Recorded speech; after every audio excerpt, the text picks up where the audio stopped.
ಮಾತನಾಡಿದ್ದಕ್ಕೆ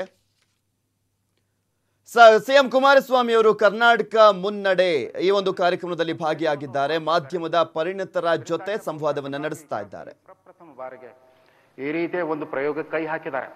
ಇದುವರೆಗೂ ಅನೇಕ ಸಾರಿ ಬುದ್ಧಿಜೀವಿಗಳು, ಚಿಂತಕರು, ಸಾಧಕರ ಜೊತೆಗೆ ಹಲವಾರು ಮುಖ್ಯಮಂತ್ರಿಗಳು ಸಮಾಲೋಚನಾ ಸಭೆಗಳನ್ನು ನಡೆಸಿದ ನಿಜ. ಅದೆಲ್ಲವೂ 3ನೇ ಮಹಡಿಯ ಸಭಾಂಗಣದಲ್ಲಿ ಒಂದು ಇನ್ ಕ್ಯಾಮ್ರಾ ಚರ್ಚೆ ನಡೀತಾ ಇತ್ತು.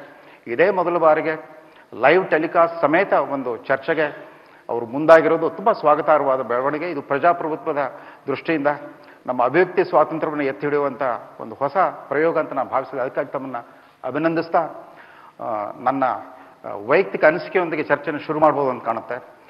ತಮಗೆ ಒಳ್ಳೆ ಸರ್ಕಾರ ರಚಿಸಬೇಕು ಅನ್ನೋ ಕನಸು ಇವತ್ತು ಇತ್ತು, ಅವತ್ತು ಇತ್ತು. ಸುಮಾರು 11 ವರ್ಷಗಳ ನಂತರ ಮತ್ತೆ 2ನೇ ಬಾರಿಗೆ ತಾವು ಈ ಪದವಿಯನ್ನು ಅಲಂಕರಿಸಿದಿರಿ. ಅವತ್ತು ಕೂಡ ತಮ್ಮ ಅಭಿವೃದ್ಧಿ ಕೇಂದ್ರಿತ ತುಡಿತ ಯಾವ ಥರ ಇತ್ತು ಅಂತಂದರೆ, ಅವತ್ತಿನ ಮೈತ್ರಿ ಸರ್ಕಾರಕ್ಕೆ ತಾವು ಕರ್ನಾಟಕ ಅಭಿವೃದ್ಧಿ ರಂಗ ಅಂತ ಒಂದು ಹೆಸರು ಕೊಟ್ಟಿದ್ರೆ. ಅದ್ಯಾಕೋ ಈ ಮೈತ್ರಿಕೂಟ 9 ತಿಂಗಳಾಯ್ತು ತಮ್ಮ ಸರ್ಕಾರ ನವಮಾಸ ಗರ್ಭ ತುಂಬಿದ್ದಾಗಿದೆ. ಈಗ ನಿಮ್ಮ ಕೊಟ್ಟ ಭರವಸೆಗಳು, ಆಶ್ವಾಸನೆಗಳ ಈಡೇರಿಕೆ ಮತ್ತು ಫಲಗಳಿಗಾಗಿ ಜನರು ನಿರೀಕ್ಷೆ ಮಾಡ್ತಿದ್ದಾರೆ. ಇದುವರೆಗೂ 9 ತಿಂಗಳ ನಂತರ ಕೂಡ ನಿಮ್ಮ ಮೈತ್ರಿ ಸರ್ಕಾರಕ್ಕೆ ಒಂದು ಸಾಮಾನ್ಯ ಕನಿಷ್ಠ ಕಾರ್ಯಕ್ರಮ ಅನ್ನೋದು ಇನ್ನೂ ರೂಪಿತವಾಗಿಲ್ಲ. ಅದಕ್ಕೆ ನೀವು ಒಂದು ಹೆಸರು ಕೊಟ್ಟಿಲ್ಲ. ಯಾಕೆ ತಡವಾಗ್ತಾ ಇದೆ? ತಮಗೇನು ಅನಿಸ್ತದೆ? ಇದಕ್ಕೂ ಕೂಡ ಒಂದು ನಿರ್ದಿಷ್ಟವಾದ ಹೆಸರು ಕೊಡ್ಬೋದಲ್ವಾ? ತಾವು ಹಿಂದಿನ 12 ವರ್ಷಗಳ ಹಿಂದೆ ಒಂದು ಮೈತ್ರಿ ಸರ್ಕಾರದ ನಾಯಕತ್ವ ವಹಿಸ್ಕೊಂಡಂಥ ವಿಷಯ ಏನು ಪ್ರಸ್ತಾಪ ಮಾಡಿದ್ರೆ, ಬಹುಶಃ ಕರ್ನಾಟಕ ರಾಜ್ಯದಲ್ಲಿ 2 ಪ್ರಮುಖ ಪಕ್ಷಗಳ ಜೊತೆಯಲ್ಲಿ ಒಂದು ಮೈತ್ರಿ ಒಂದು ಸವಾಲು ಅಂತಕ್ಕಂಥದ್ದೇ ನನ್ನ ಅಭಿಪ್ರಾಯ. ನನಗೇನು ವೈಯಕ್ತಿಕವಾಗಿ ಇಂಥ ಒಂದು ಜವಾಬ್ದಾರಿ ನಿರ್ವಹಣೆ ಮಾಡಬೇಕಾಯ್ತು ರಾಜಕೀಯ ಜೀವನದಲ್ಲಿ. ಅವತ್ತು ಒಂದು ರೀತಿಯ ಸನ್ನಿವೇಶಗಳು, ಇವತ್ತು ಒಂದು ರೀತಿಯ ಸನ್ನಿವೇಶಗಳನ್ನು ಎದುರಿಸ್ತಾ ಇದ್ದೇನೆ. ಅವತ್ತು ಬಹುಶಃ ನಾನು 12 ವರ್ಷಗಳ ಹಿಂದೆ ಮೈತ್ರಿ ಸರ್ಕಾರವನ್ನು ರಚನೆ ಮಾಡಿದಾಗ ನಾಡಿನ ಜನತೆಯಲ್ಲಿ ಏನಪ್ಪ ಇವನು ಯಾರೋ ಹುಡುಗ ಬಂದ, ಇವನಿಗೇನು ಕರ್ನಾಟಕದ ಬಗ್ಗೆ ಅನುಭವ ಇದೆ, ದೇವೇಗೌಡರು ಮಗ ಅಂತಕ್ಕಂಥ ಒಂದು ಹಿನ್ನೆಲೆ ಬಿಟ್ಟರೆ ಇವನಿಗೇನು ನಿಜಕ್ಕೂ ಆಳ್ತದ ಅನುಭವ ಇದೆಯಾ ಅಂತಕ್ಕಂಥ ಅನುಮಾನಗಳು ಅವತ್ತು ಒಂದು ರೀತಿ ಜನರಲ್ಲಿ ಕಾಡಿರ್ತಕ್ಕಂಥದ್ದು ನಾನು ಮರೆಯಲಿಕ್ಕೆ ಸಾಧ್ಯ ಇಲ್ಲ. ಆದರೆ ತಾವು ಹೇಳಿದಂಥ ರೀತಿಯಲ್ಲಿ ಅವತ್ತು ಕರ್ನಾಟಕ ಅಭಿವೃದ್ಧಿ ರಂಗ ಅಂತಕ್ಕಂಥ ಹೆಸರಿನಲ್ಲಿ ಆ ಮೈತ್ರಿ ಸರ್ಕಾರದ ಕಾರ್ಯ ಪ್ರಾರಂಭ ಏನು ಮಾಡಿದೆ. ಅವತ್ತು ನಾನು ವಿಧಾನಸಭೆಯಲ್ಲಿ ವಿಶ್ವಾಸ ಮತವನ್ನು ಕೇಳಬೇಕಾದ್ರೆ ಒಂದು ಪದ ಬಳಸಿದೆ. ಇದನ್ನು ನಾನು ವಿಧಾನಸಭೆಯಲ್ಲಿ ಮಾತನಾಡಿದ್ದೇ ಕಡಿಮೆ ಶಾಸಕನಾಗಿ. ಮೊದಲನೇ ಬಾರಿಗೆ ಶಾಸಕನಾದಾಗಲೂ ನನಗೆ ಅವಕಾಶಗಳು ದೊರಕಿರಲಿಲ್ಲ. ಮೊದಲನೇ ಬಾರಿಯೇ ಮುಖ್ಯಮಂತ್ರಿಯಾಗಿ ಕೆಲಸ ನಿರ್ವಹಣೆ ಮಾಡಬೇಕಾದಂಥ ಜವಾಬ್ದಾರಿ ಬಂತು ರಾಜಕೀಯದ ಕೆಲವು ಘಟನೆಗಳಿಂದ. ಅವತ್ತು ಒಂದು ಪದ ಹೇಳಿದೆ ನಾನು. ನಮ್ಮ ಸರ್ಕಾರದ ಮುಖ್ಯ ಗುರಿ ಕಾಯಕ ಅಂತಕ್ಕಂಥ ಮಾತಾಡಿದೆ. ಬಸವಣ್ಣವ್ರನ್ನ ನೆನೆಸ್ಕೊಂಡು ಅವತ್ತು ನಮಗೆ ಅವರು ಕೊಟ್ಟಂಥ ಕಾಯಕ ಅಂತಕ್ಕಂಥ ಹೆಸರಿನ ಸಂದೇಶ ಏನಿದೆ ಅದೇ ನನ್ನ ಮೂಲ ಮಂತ್ರ ಅಂತಕ್ಕಂಥ ಮಾತನ್ನೇ ಹೇಳಿದೆ. ಬಹುಶಃ ಅವತ್ತು ನಾನು ಮುಖ್ಯಮಂತ್ರಿಯಾಗಿ ಕೆಲಸ ನಿರ್ವಹಣೆ ಮಾಡಬೇಕಾದ್ರೆ ಇವತ್ತು ನಿವೃತ್ತಿ ಹೊಂದಿರತಕ್ಕಂಥ 2-3 ಜನ ಹಿರಿಯ ಅಧಿಕಾರಿಗಳಿದ್ದಾರೆ. ನಮ್ಮ ಶ್ರೀನಿವಾಸ ಮೂರ್ತಿಯವರಿದ್ದಾರೆ, ಶಂಕರಲಿಂಗೇಗೌಡರಿದ್ದಾರೆ. ಇಲ್ಲಿ ನಾನು ಅವತ್ತು ಯಾವ ರೀತಿಯಲ್ಲಿ ಅಧಿಕಾರಿಗಳನ್ನು ವಿಶ್ವಾಸಕ್ಕೆ ತೆಗೆದುಕೊಂಡು ಕೆಲಸ ನಿರ್ವಹಣೆ ಮಾಡ್ತಕ್ಕಂಥ ನಾನು ಒಂದು ನೆನೆಸ್ಕೊಳ್ಳಿಕ್ಕೆ ಬಯಸ್ತೀನಿ. ನಮ್ಮ ಹಿರಿಯ ಅಧಿಕಾರಿಗಳ ಒಂದು ಸಭೆಯನ್ನು ನಂದಿ ಹಿಲ್ಸ್ನಲ್ಲಿ ಕರೆದಿದ್ದೆ. ಒಂದು ಭಾನುವಾರ ದಿವಸ ಇರಬೇಕು ಅಂತ ಕಾಣಿಸ್ತದೆ. ಎಲ್ಲ ಅವ್ರ ಜೊತೆ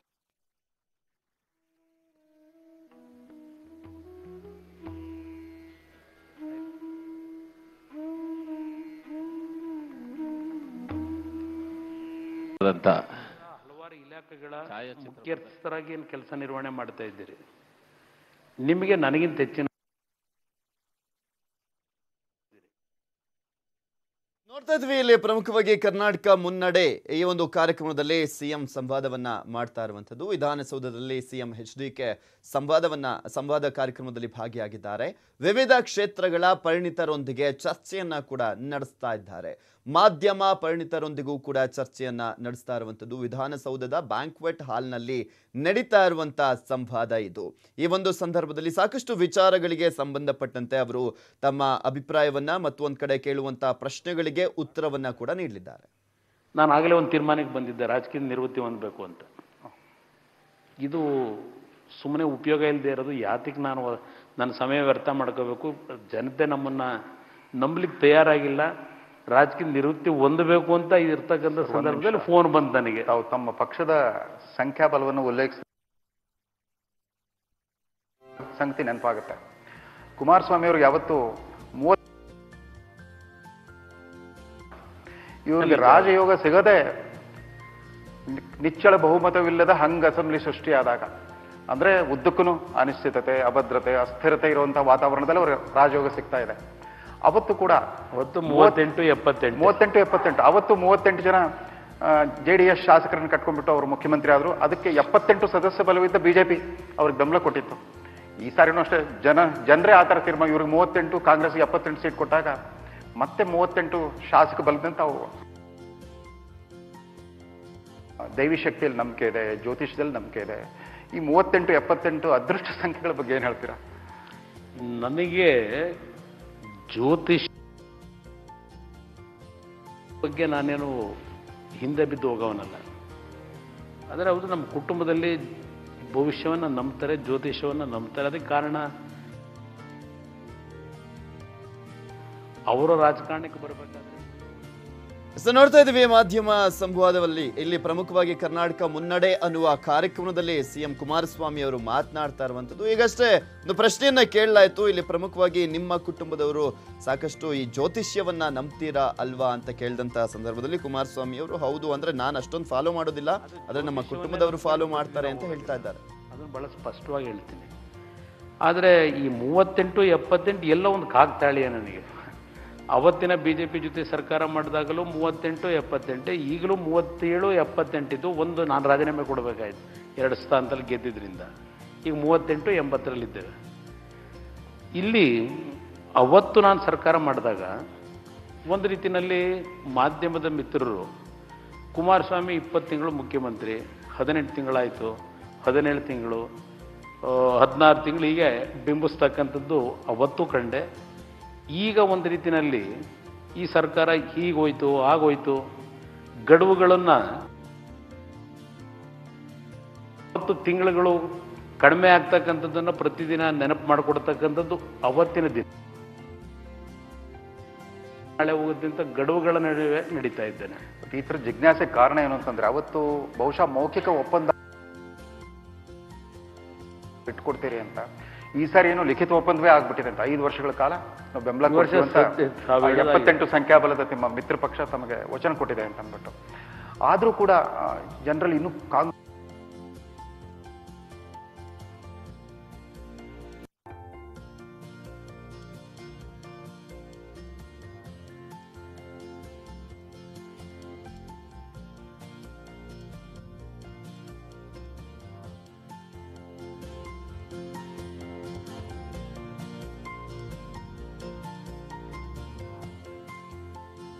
ಕುಮಾರಸ್ವಾಮಿ ಅವರು ಕರ್ನಾಟಕ ಮುನ್ನಡೆ ಈ ಕಾರ್ಯಕ್ರಮದಲ್ಲಿ ಸಂವಾದದಲ್ಲಿ ಪಾಲ್ಗೊಂಡು ಮಾತಾಡ್ತಾ ಇದ್ದಾರೆ. ಇಲ್ಲಿ ಸಾಕಷ್ಟು ವಿಚಾರಗಳ ಬಗ್ಗೆ ಚರ್ಚೆ ಆಗ್ತಾ ಇರುವಂತದ್ದು, ಸಾಕಷ್ಟು ಪ್ರಶ್ನೆಗಳನ್ನ ಕೇಳಲಾಗ್ತಾ ಇದೆ. ಆ ಪ್ರಶ್ನೆಗಳಿಗೆ ಉತ್ತರವನ್ನ ನೀಡ್ತಾ ಇದ್ದಾರೆ ಸಿಎಂ ಆಗಿರುವಂತಹ ಕುಮಾರಸ್ವಾಮಿ ಅವರು.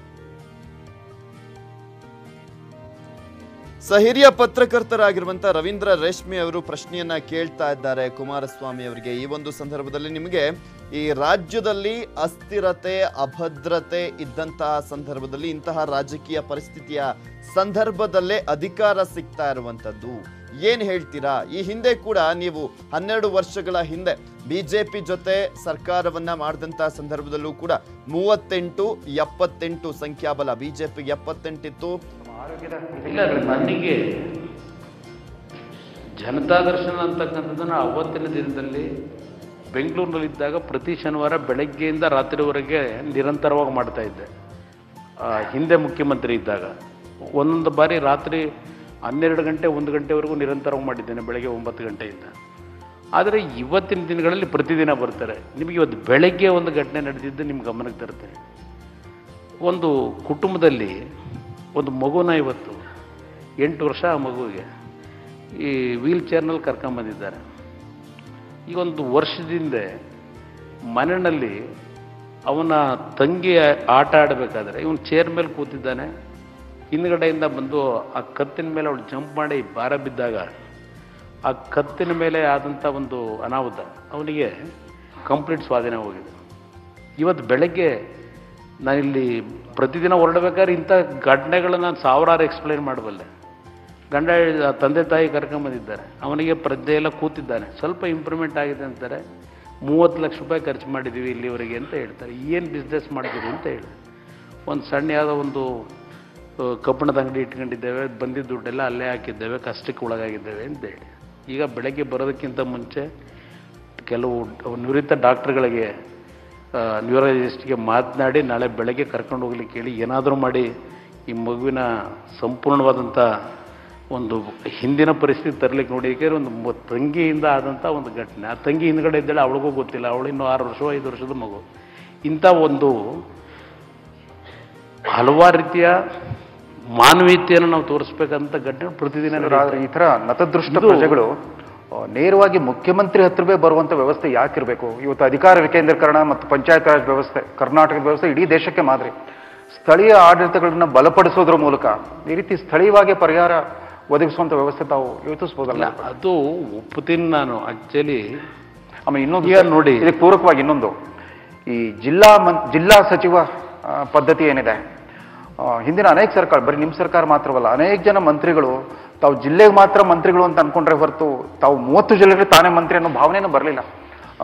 ಇದನ್ನ ಇನ್ನೊಂದು ನಾನು ಕ್ಲಾರಿಫಿಕೇಶನ್ ಕೊಟ್ಬಿಡ್ತೀನಿ ನಿಮಗೆ. ಈಗಿನ ಮಂತ್ರಿಗಳು ಜಿಲ್ಲಾ ಮಂತ್ರಿಗಳು ಅನ್ನೋದಕ್ಕಿಂತ ತಾಲೂಕಿನ ಮಂತ್ರಿಗಳಾಗಿದ್ದಾರೆ ಅಂದ್ರೂ ತಪ್ಪ.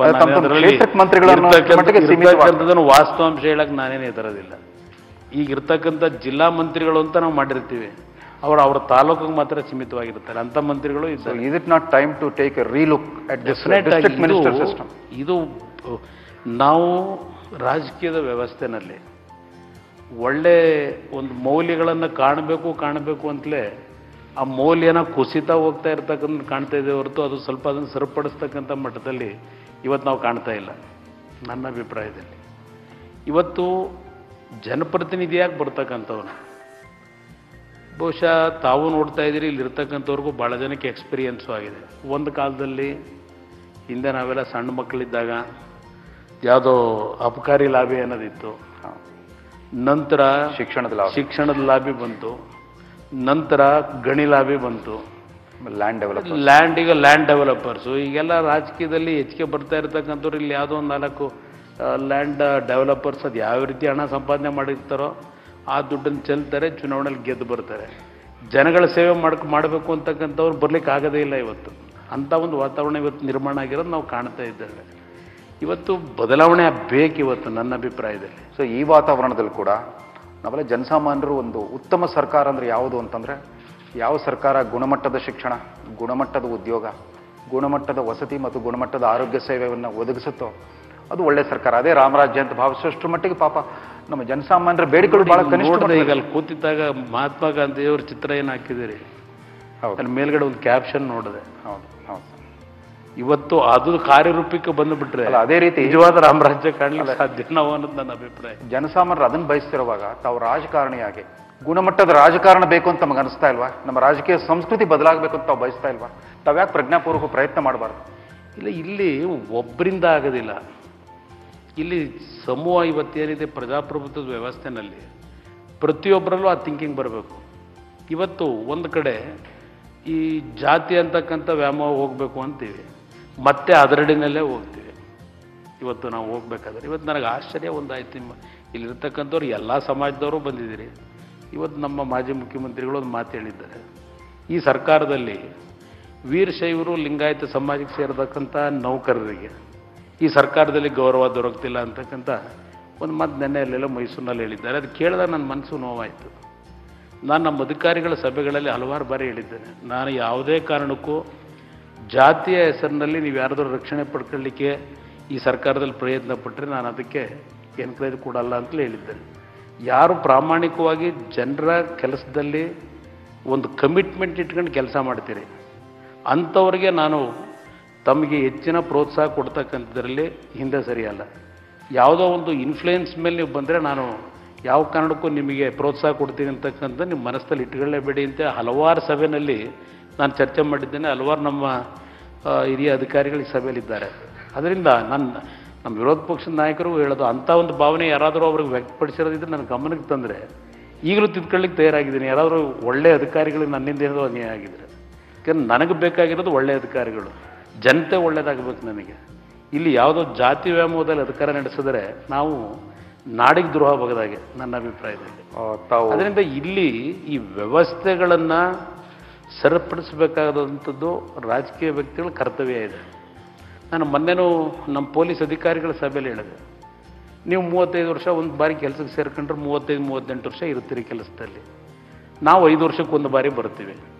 ಜನ ಆಯ್ಕೆ ಮಾಡಿದ್ರೆ ಮುಂದುವರಿತೀವಿ, ಇಲ್ಲದೇ ಇದ್ರೆ ಮನೆ ಸೇರ್ತೀವಿ. ಆದರೆ ಜನತೆಗೆ ಉತ್ತರದಾಯಿಗಳು ನಾವು ಹೊರತು ನೀವಲ್ಲ. ಅದರಿಂದ ನೀವು ಕೆಲಸ ಮಾಡಬೇಕಾದ್ರೆ ಪ್ರಾಮಾಣಿಕವಾಗಿ ಕೆಲಸ ಮಾಡಬೇಕು ಅಂತಕ್ಕಂಥ ಮೊನ್ನೆ ನಮ್ಮ ಪೊಲೀಸ್ ಅಧಿಕಾರಿಗಳ ಸಭೆಯಲ್ಲಿ ಹಲವಾರು ವಿಷಯಗಳು ಚರ್ಚೆ ಮಾಡಿದ್ದೇನೆ. ಸರಿ, ಇವತ್ತಿನ ಈ ಗೋಷ್ಠಿಯ ಮುಖ್ಯ ಕೇಂದ್ರ ವಸ್ತುವೇ ಈ ನಿಮ್ಮ ಆಯವ್ಯಯ 2019-20 ಆಯವ್ಯಯ. ಹಿಂದೆಲ್ಲ ಒಂದು ಇದೇ ಬ್ಯಾಂಕ್ವೆಟ್ ಹಾಲ್ನಲ್ಲಿ ಒಂದು ಪರಂಪರೆ ಇತ್ತು. ಕೇಂದ್ರ ಸರ್ಕಾರದ ಬಜೆಟ್ ಮಂಡನೆಯಾದ 2 ವಾರಗಳಲ್ಲಿ ಭಾರತ ಕಂಡ ಸರ್ವಶ್ರೇಷ್ಠ ನ್ಯಾಯವಾದಿಗಳು ಮತ್ತು ಸಂವಿಧಾನ ತಜ್ಞರಾದ ನಾನಿ ಪಾಲ್ಕಿವಾಲಾ ಅವರು ಬೆಂಗಳೂರಿಗೆ ಬಂದು FKCCI ಅನ್ನೋರ ವೇದಿಕೆ ಮೇಲೆ ಆ ಕೇಂದ್ರದ ಬಜೆಟ್ನ ಒಂದು ವಿಶ್ಲೇಷಣಾ ಭಾಷಣವನ್ನು ಮಾಡ್ತಾ ಇದ್ರು.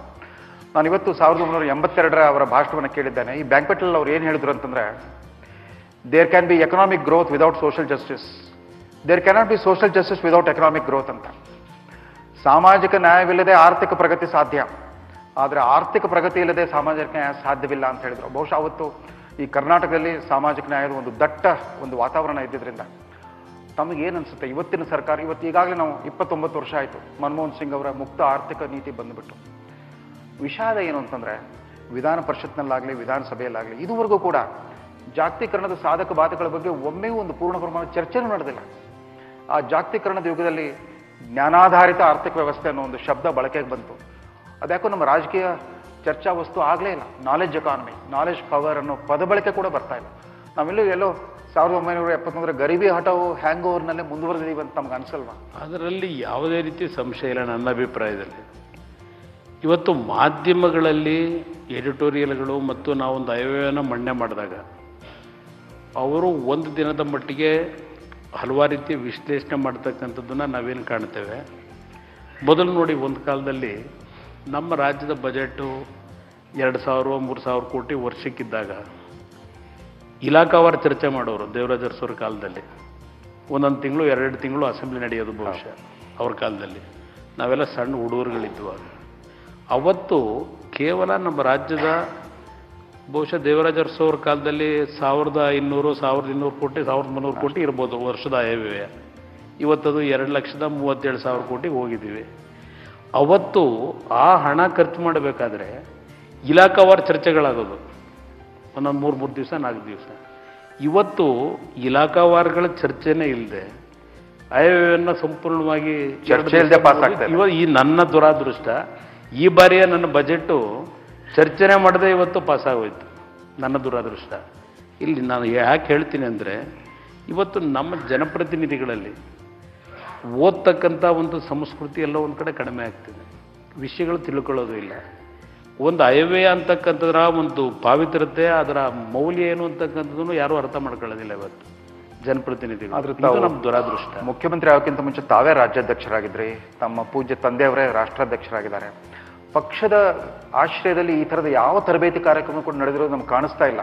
ನಿಮ್ಮ ಹೊಸದಾಗಿ ಚುನಾಯಿತರಾಗಿರೋ ಆ ರೀತಿ ಆಸಕ್ತಿನೇ ಇಲ್ಲ ಇವತ್ತಿನ ಒಂದು ವ್ಯವಸ್ಥೆ ಒಳಗೆ. ಆ ರೀತಿ ಆಸಕ್ತಿನೇ ನಾವು ಕಾಣ್ಲಿಕ್ಕೆ ಸಾಧ್ಯ ಇಲ್ಲ. ಇವತ್ತಿನ ಒಂದು ವಾತಾವರಣ ಆಗಿದೆ ಅಂದರೆ, ಮುಂದಿನ ಈ ಚುನಾವಣೆ ಗೆದ್ದಾಯಿತು, ಮುಂದಿನ ಚುನಾವಣೆ ಗೆಲ್ಲೋದಕ್ಕೆ ಇನ್ನು ಮುಂದಿನ 5 ವರ್ಷ ನಾನು ಜನಗಳ ಹತ್ರದಲ್ಲಿ ಯಾವ ರೀತಿ ಅವನ ಜೊತೆಯಲ್ಲಿ ಸಂಪರ್ಕದಲ್ಲಿ ಇಟ್ಕೋಬೇಕು, ಆ ಜನಗಳನ್ನ ಯಾವ ರೀತಿ ಮೆಚ್ಚಿಸ್ಕೋಬೇಕು. ತಾತ್ಕಾಲಿಕವಾದಂಥ ಒಂದು ಅವರ ಒಂದು ನಡವಳಿಕೆಗಳೇನಿದೆ, ಮುಂದಿನ ಅವರ ರಾಜಕೀಯದ ಭವಿಷ್ಯದ ಬಗ್ಗೆನೇ ಅವ್ರ ಗಮನ ಇರೋದ್ರಿಂದ ಇಂಥ ಒಂದು ನಾವು ಏನು ವಿಷಯಗಳನ್ನು ಕ್ರೋಢೀಕರಿಸ್ಕೋಬೇಕು, ವಿಷಯಗಳನ್ನು ಚರ್ಚೆ ಮಾಡಬೇಕು. ನಾವು ಕೊಡ್ತಕ್ಕಂಥ ಕಾರ್ಯಕ್ರಮಗಳಲ್ಲಿ ನಿಜಕ್ಕೂ ಎಷ್ಟು, ಈಗ ಹೇಳೋದಿಲ್ಲ ನೀವು, ಈಗ ಸಾಮಾಜಿಕವಾಗಿ ನಾವು ಕೊಡ್ತಕ್ಕಂಥ ಒಂದು ಕಾರ್ಯಕ್ರಮಗಳು ಸೋಷಿಯಲ್ ಸೆಕ್ಟರ್ನಲ್ಲಿ ನಾವು ಇವತ್ತೇನು ನಾವು ಸರ್ಕಾರಗಳ ಜವಾಬ್ದಾರಿ ಇದೆ, ಇವತ್ತು ಇದನ್ನು ಕೊಡಬೇಕಾದ್ರಿಂದ ಎಷ್ಟು ಉಪಯುಕ್ತತೆ ಆಗಿದೆ. ಈಗ ಮೊನ್ನೆ ಉದಾಹರಣೆಗೆ ಈಗ ನಮ್ಮ ರಾಜ್ಯ ಸರ್ಕಾರದಲ್ಲಿ ಪಶುಭಾಗ್ಯ ಅಂತಕ್ಕಂಥ ಒಂದು ಯೋಜನೆ ಕೊಡ್ತಾ ಇದ್ದೇವೆ. ಒಂದು ತಾಲೂಕಿನಲ್ಲಿ 6 ಜನಕ್ಕೋ 10 ಜನಕ್ಕೋ 2 ಹಸು ಕೊಡ್ತೀವಿ, 1,02,000 ಏನೋ ಕೊಡ್ತೀವಿ. ಅದರಲ್ಲಿ ಸಬ್ಸಿಡಿ ಒಂದು 15,000 20,000 ಕೊಡ್ತೀವಿ, ಇನ್ನುಳಿದ ಹಣ ಅವ್ರು ಕಟ್ಟಬೇಕು. ಮೊನ್ನೆ ನಾನು ಎಲ್ಲ ಒಂದು ಫಂಕ್ಷನ್ಗೆ ಹೋದಾಗ ಒಂದು 65 ವರ್ಷದ ಮಹಿಳೆ ಬಂದು ನೋಡಿ ನನಗೆ 2 ಹಸು ಕೊಟ್ಟರು ಸರ್ಕಾರದಲ್ಲಿ ಪಶುಭಾಗ್ಯ ಯೋಜನೆ ಹೆಸರಿನಲ್ಲಿ. ಆ ಹಸು ಹಾಲೆ ಕೊಡೋ ಪರಿಸ್ಥಿತಿ ಬರಲಿಲ್ಲ, ಎರಡೂ ಪ್ರೆಗ್ನೆನ್ಸಿನೇ ಬರಲಿಲ್ಲ. ಕೊನೆಗೆ ನನಗೆ ಆ ಹಸು ಸಾಕದೆ ಒಂದು ದೊಡ್ಡ ಹಿಂಸೆ ಆಯಿತು. ಅದನ್ನು ಮಾರಾಟ ಮಾಡಿ ಇನ್ನೂ 55,000 ಸಾಲ ತೀರಿಸಿಲ್ಲ. ಈ ಸಾಲ ತೀರಿಸ್ಲಿಕ್ಕೆ ಏನಾದರೂ ಸಹಾಯ ಮಾಡಪ್ಪ ಅಂತ ಬಂದರು. ಸರ್ಕಾರದ ಕಾರ್ಯಕ್ರಮಗಳು ನಿಜಕ್ಕೂ ಎಷ್ಟರ ಮಟ್ಟಿಗೆ ಅವರ ಒಂದು ಬಡತನವನ್ನು ಮೇಲೆತ್ತಲಿಕ್ಕೆ ಇವತ್ತು ಅನುಕೂಲಗಳಾಗ್ತಿದೆ, ಇದನ್ನು ನಾವು ಯೋಚನೆ ಮಾಡ್ತಾ ಇಲ್ಲ. ಸರ್, ತಮ್ಮ ಕನಸು ಮತ್ತು ಬಿಡಿ ಆಯವ್ಯಯದಲ್ಲಿ ಸೂಚಿಸಿರುವಂತಹ ಆದ್ಯತೆಗಳ ಬಗ್ಗೆ ಮಾತಾಡೋಕ್ಕಿಂತ ಮುಂಚೆ ಒಂದು ಮುಖ್ಯವಾದ ಪ್ರಶ್ನೆ. ತಮಗೆ ರಾಜಕೀಯ ಗುರು, ಮಾರ್ಗದರ್ಶಕ, ತರಬೇತುದಾರ ಎಲ್ಲವೂ ನಿಮ್ಮ ತಂದೆಯವರು ಇರ್ಬೋದು. ತಂದೆಯವರು ಹೊರತಾಗಿ ಯಾರನ್ನ, ತಂದೆಯವರು ಒಂದು ಭಾಗ, ಆದರೆ ಒಂದು ನಾನು ಕ್ಲಾರಿಫಿಕೇಶನಲ್ಲಿ ಕೊಡ್ತಕ್ಕಂಥದ್ದು, ನಾನು ಪ್ರತಿದಿನ ಭೇಟಿ ಮಾಡ್ತಕ್ಕಂಥ ಜನ ಏನಿದ್ದಾರೆ ರಾಜ್ಯದೊಳಗೆ, ಅವರು ನನಗೆ ಆದರ್ಶ ಅನ್ನೋದು ನಾನು ಹೇಳಲಿಕ್ಕೆ ಬಯಸ್ತೀನಿ. ನಮ್ಮ ತಂದೆಗಿಂತ ಹೆಚ್ಚಾಗಿ ಅವರ ಸಮಸ್ಯೆಗಳು, ಸಮಾಜದಲ್ಲಿರ್ತಕ್ಕಂಥ ಆ ಪರಿಸ್ಥಿತಿಗಳಿದೆಯಲ್ಲ, ಅವ್ರು ಪ್ರತಿದಿನ ಅನುಭವಿಸ್ತಕ್ಕಂಥ ನೋವುಗಳು. ಈಗ ಹಲವಾರು ಕುಟುಂಬದ ವಿಕಲಚೇತರನ್ನ ಕರ್ಕೊಂಬರ್ತಕ್ಕಂಥದ್ದು ಕಾಣ್ತೇನೆ. ಆ ಕ್ಷಣದಲ್ಲಿ ನಾವು ಏನು ನೋಡ್ತೀವಿ, ಆ ಪ್ರತಿದಿನ ಆ ಜನ್ಮ ಕೊಟ್ಟಂಥ ತಾಯಿ ತಂದೆ ಆ ಮಗು ಸಾಕಬೇಕಲ್ಲ ಮನೇಲಿ ಇಟ್ಟುಕೊಂಡು, ಅವ್ರು ಎಷ್ಟು ಯಾತನೆ ಪಡ್ಬೋದು ಆ ಮನೆಯಲ್ಲಿ ಪ್ರತಿದಿನ ಕಾಲ ಕಳೀಬೇಕಾದ್ರೆ. ಇದೆಲ್ಲ ನಾನು ಚಿಂತೆ ಮಾಡ್ತೀನಿ. ಅಂಥ ಕುಟುಂಬಗಳನ್ನು ಯಾವ ರೀತಿ ನಾವು ಮೇಲೆತ್ತಬೇಕಾಗ್ತದೆ. ಒಂದು ಕಡೆ ಪ್ರಗತಿ ಮುಖ್ಯ, ಅಭಿವೃದ್ಧಿ ಮುಖ್ಯ. ರಾಜ್ಯದ ಸಂಪತ್ತನ್ನು ನಾವು ಸರಿಯಾದ ರೀತಿ GDP ಗ್ರೋತ್ ಮಾಡ್ತಕ್ಕಂಥದ್ದೇನಿದೆ, ಓನ್ಲಿ GDP ಗ್ರೋತ್ನಿಂದ ಬಡತನ ಅಂತಕ್ಕಂಥದ್ದನ್ನು ಕಡಿಮೆ ಮಾಡ್ತೀವಿ ಅಂತಕ್ಕಂಥ ಭ್ರಮೇಲೆ ನಾನಿಲ್ಲ. ನಾವದು ಅಂಕಿಅಂಶಗಳು, ನಿಮ್ಮ ಎಕನಾಮಿಕ್ ಗ್ರೋತ್ ಬಗ್ಗೆ ಏನು ಚರ್ಚೆ ಮಾಡ್ತೀವಿ, ಅದು ಎಷ್ಟರ ಮಟ್ಟಿಗೆ ಈ ದೇಶದ ಇರ್ತಕ್ಕಂಥ ಬಡವರನ್ನ ಮೇಲೆತ್ತಕ್ಕಂಥದ್ರಲ್ಲಿ ಅವ್ರನ್ನ ಆರ್ಥಿಕವಾಗಿ ಬದುಕ್ತಕ್ಕಂಥ ನಿಟ್ಟಲ್ಲಿ ಏನು ಕೊಡ್ತಾ ಇದ್ದೇವೆ ಮುಖ್ಯ. ಅಲ್ಲಿ ಇದನ್ನು ನಾವು ನೋಡಬೇಕಾಗ್ತದೆ ನನ್ನ ಅಭಿಪ್ರಾಯದಲ್ಲಿ. ಸನ್ಮಾನ್ಯ ಮುಖ್ಯಮಂತ್ರಿಗಳು ತಮ್ಮ ಆಯವ್ಯಯ ಕುರಿತಂತೆ ಬಿಡಿ ಚಿಂತನೆಗಳು ಹಂಚಿಕೊಂಡ ನಂತರ ಇವತ್ತಿನ ಈ ಸಮಾವೇಶದ ಮುಖ್ಯ ಉದ್ದೇಶ ಚರ್ಚೆ, ಸಂವಾದ. ಅದು ಕೇವಲ ಪ್ರಶ್ನೋತ್ತರ ರೂಪದಲ್ಲಿ ಮಾತ್ರ ಇರಬೇಕಾಗಿಲ್ಲ, ಸ್ಪಂದನ, ಪ್ರತಿಕ್ರಿಯೆ, ಪ್ರತಿಸ್ಪಂದನ ರೂಪದಲ್ಲೂ ಇರ್ಬೋದು. ಆದರೆ ಸುಮಾರು 10 ಕ್ಷೇತ್ರಗಳ 80ಕ್ಕೂ ಅಧಿಕ ಗಣ್ಯ ಚಿಂತಕರು, ಸಾಧಕರನ್ನು ಇಲ್ಲಿ ಆಹ್ವಾನಿಸಿರೋದ್ರಿಂದ ಎಲ್ರಿಗೂ ಅವಕಾಶ ಸಿಗದೆ ಹೋಗ್ಬೋದು, ಯಾರು ಅನ್ಯಥಾ ಭಾವಿಸ್ಕೊಡ್ದು.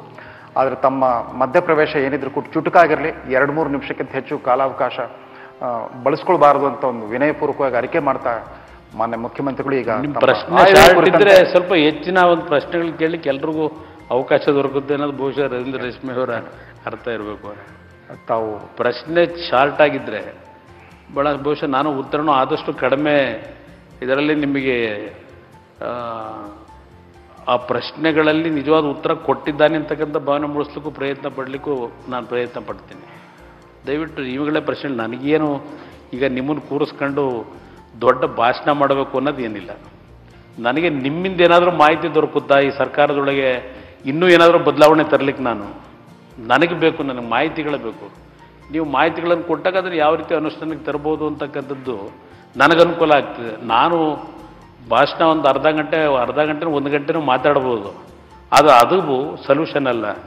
ನೀವು ಪ್ರತಿದಿನ ಹಲವಾರು ಜನ ನೋಡ್ತಾ ಇರ್ತೀರಿ, ಹಲವಾರು ಸಮಸ್ಯೆಗಳು ನಿಮಗೆ ಎದುರಿರ್ತದೆ. ಇವತ್ತು ಹಲವಾರು ನಮ್ಮ ಇಂಡಸ್ಟ್ರಿಗೆ ಸಂಬಂಧಪಟ್ಟಂಥವ್ರು ಬಂದಿದ್ದೀರಿ. ಬೆಂಗಳೂರಿನ ಅಭಿವೃದ್ಧಿಗಿರಲಿ, ಶಿಕ್ಷಣ ಕ್ಷೇತ್ರದಲ್ಲಿ ಹಲವಾರು ಜನ ನಮ್ಮ ದಿಗ್ಗಜರಿದ್ದೀರಿ. ಇಲ್ಲಿ ನಮ್ಮ ಅಕ್ಕ ಲಲಿತಾ ನಾಯಕ್ ಅವರು ಇದ್ದಾರೆ. ಈ ದೇವ್ರಿಗೆ ಇವತ್ತು ಕೈ ಮುಗಿತಾರೆ. ಆದರೆ ಜ್ಯೋತಿಷ್ಯವನ್ನೇ ನಂಬ್ಕೊಂಡು ಪ್ರತಿದಿನ ಹೋಗೋದಿಲ್ಲ. ಅದನ್ನು ಭಾಳ ಸ್ಪಷ್ಟವಾಗಿ ಹೇಳ್ತೀನಿ. ಆದರೆ ಈ 38, 78 ಎಲ್ಲ ಒಂದು ಕಾಗ್ತಾಳಿಯ ನನಗೆ. ಅವತ್ತಿನ BJP ಜೊತೆ ಸರ್ಕಾರ ಮಾಡಿದಾಗಲೂ 38, 78, ಈಗಲೂ 37, 78 ಒಂದು ನಾನು ರಾಜೀನಾಮೆ ಕೊಡಬೇಕಾಯ್ತು 2 ಸ್ಥಾನದಲ್ಲಿ ಗೆದ್ದಿದ್ರಿಂದ. ಈಗ 38, 80ರಲ್ಲಿದ್ದೇವೆ.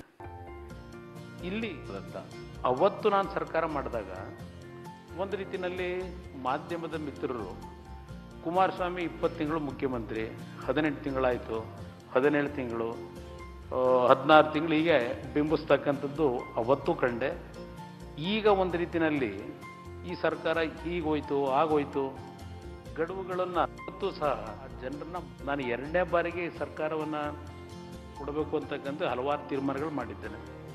ಆದರೆ ಪ್ರಚಾರಗಳು ದೊರಕಿಲ್ಲ ಅಷ್ಟೇ. ಅದಕ್ಕೆ ನಿಮ್ಮ ಅನುಭವ ನನ್ನ ಮುಂದೆ ಇವತ್ತು ಬೆಳಕು ಚೆಲ್ಲಿ ಅಂತಕ್ಕಂಥದ್ದು ಮನವಿ ಮಾಡ್ತೀನಿ ಎಲ್ರಿಗೂ. ಸರ್, ಇಲ್ಲಿ ಕನ್ನಡ ಭಾಷೆ, ಶಿಕ್ಷಣ, ಆರೋಗ್ಯ, ಕೈಗಾರಿಕೋದ್ಯಮ, IT, BT ವಲಯ, ರೈತರು, ಕೃಷಿಕರು ಮತ್ತು ಪ್ರಗತಿಪರ ಕೃಷಿಕರು, ಇತರ ಎಲ್ಲ ವರ್ಗ ಮತ್ತು ಮಾಧ್ಯಮ ಸ್ನೇಹಿತರುಗಳು ಕೂಡ ಇದ್ದಾರೆ.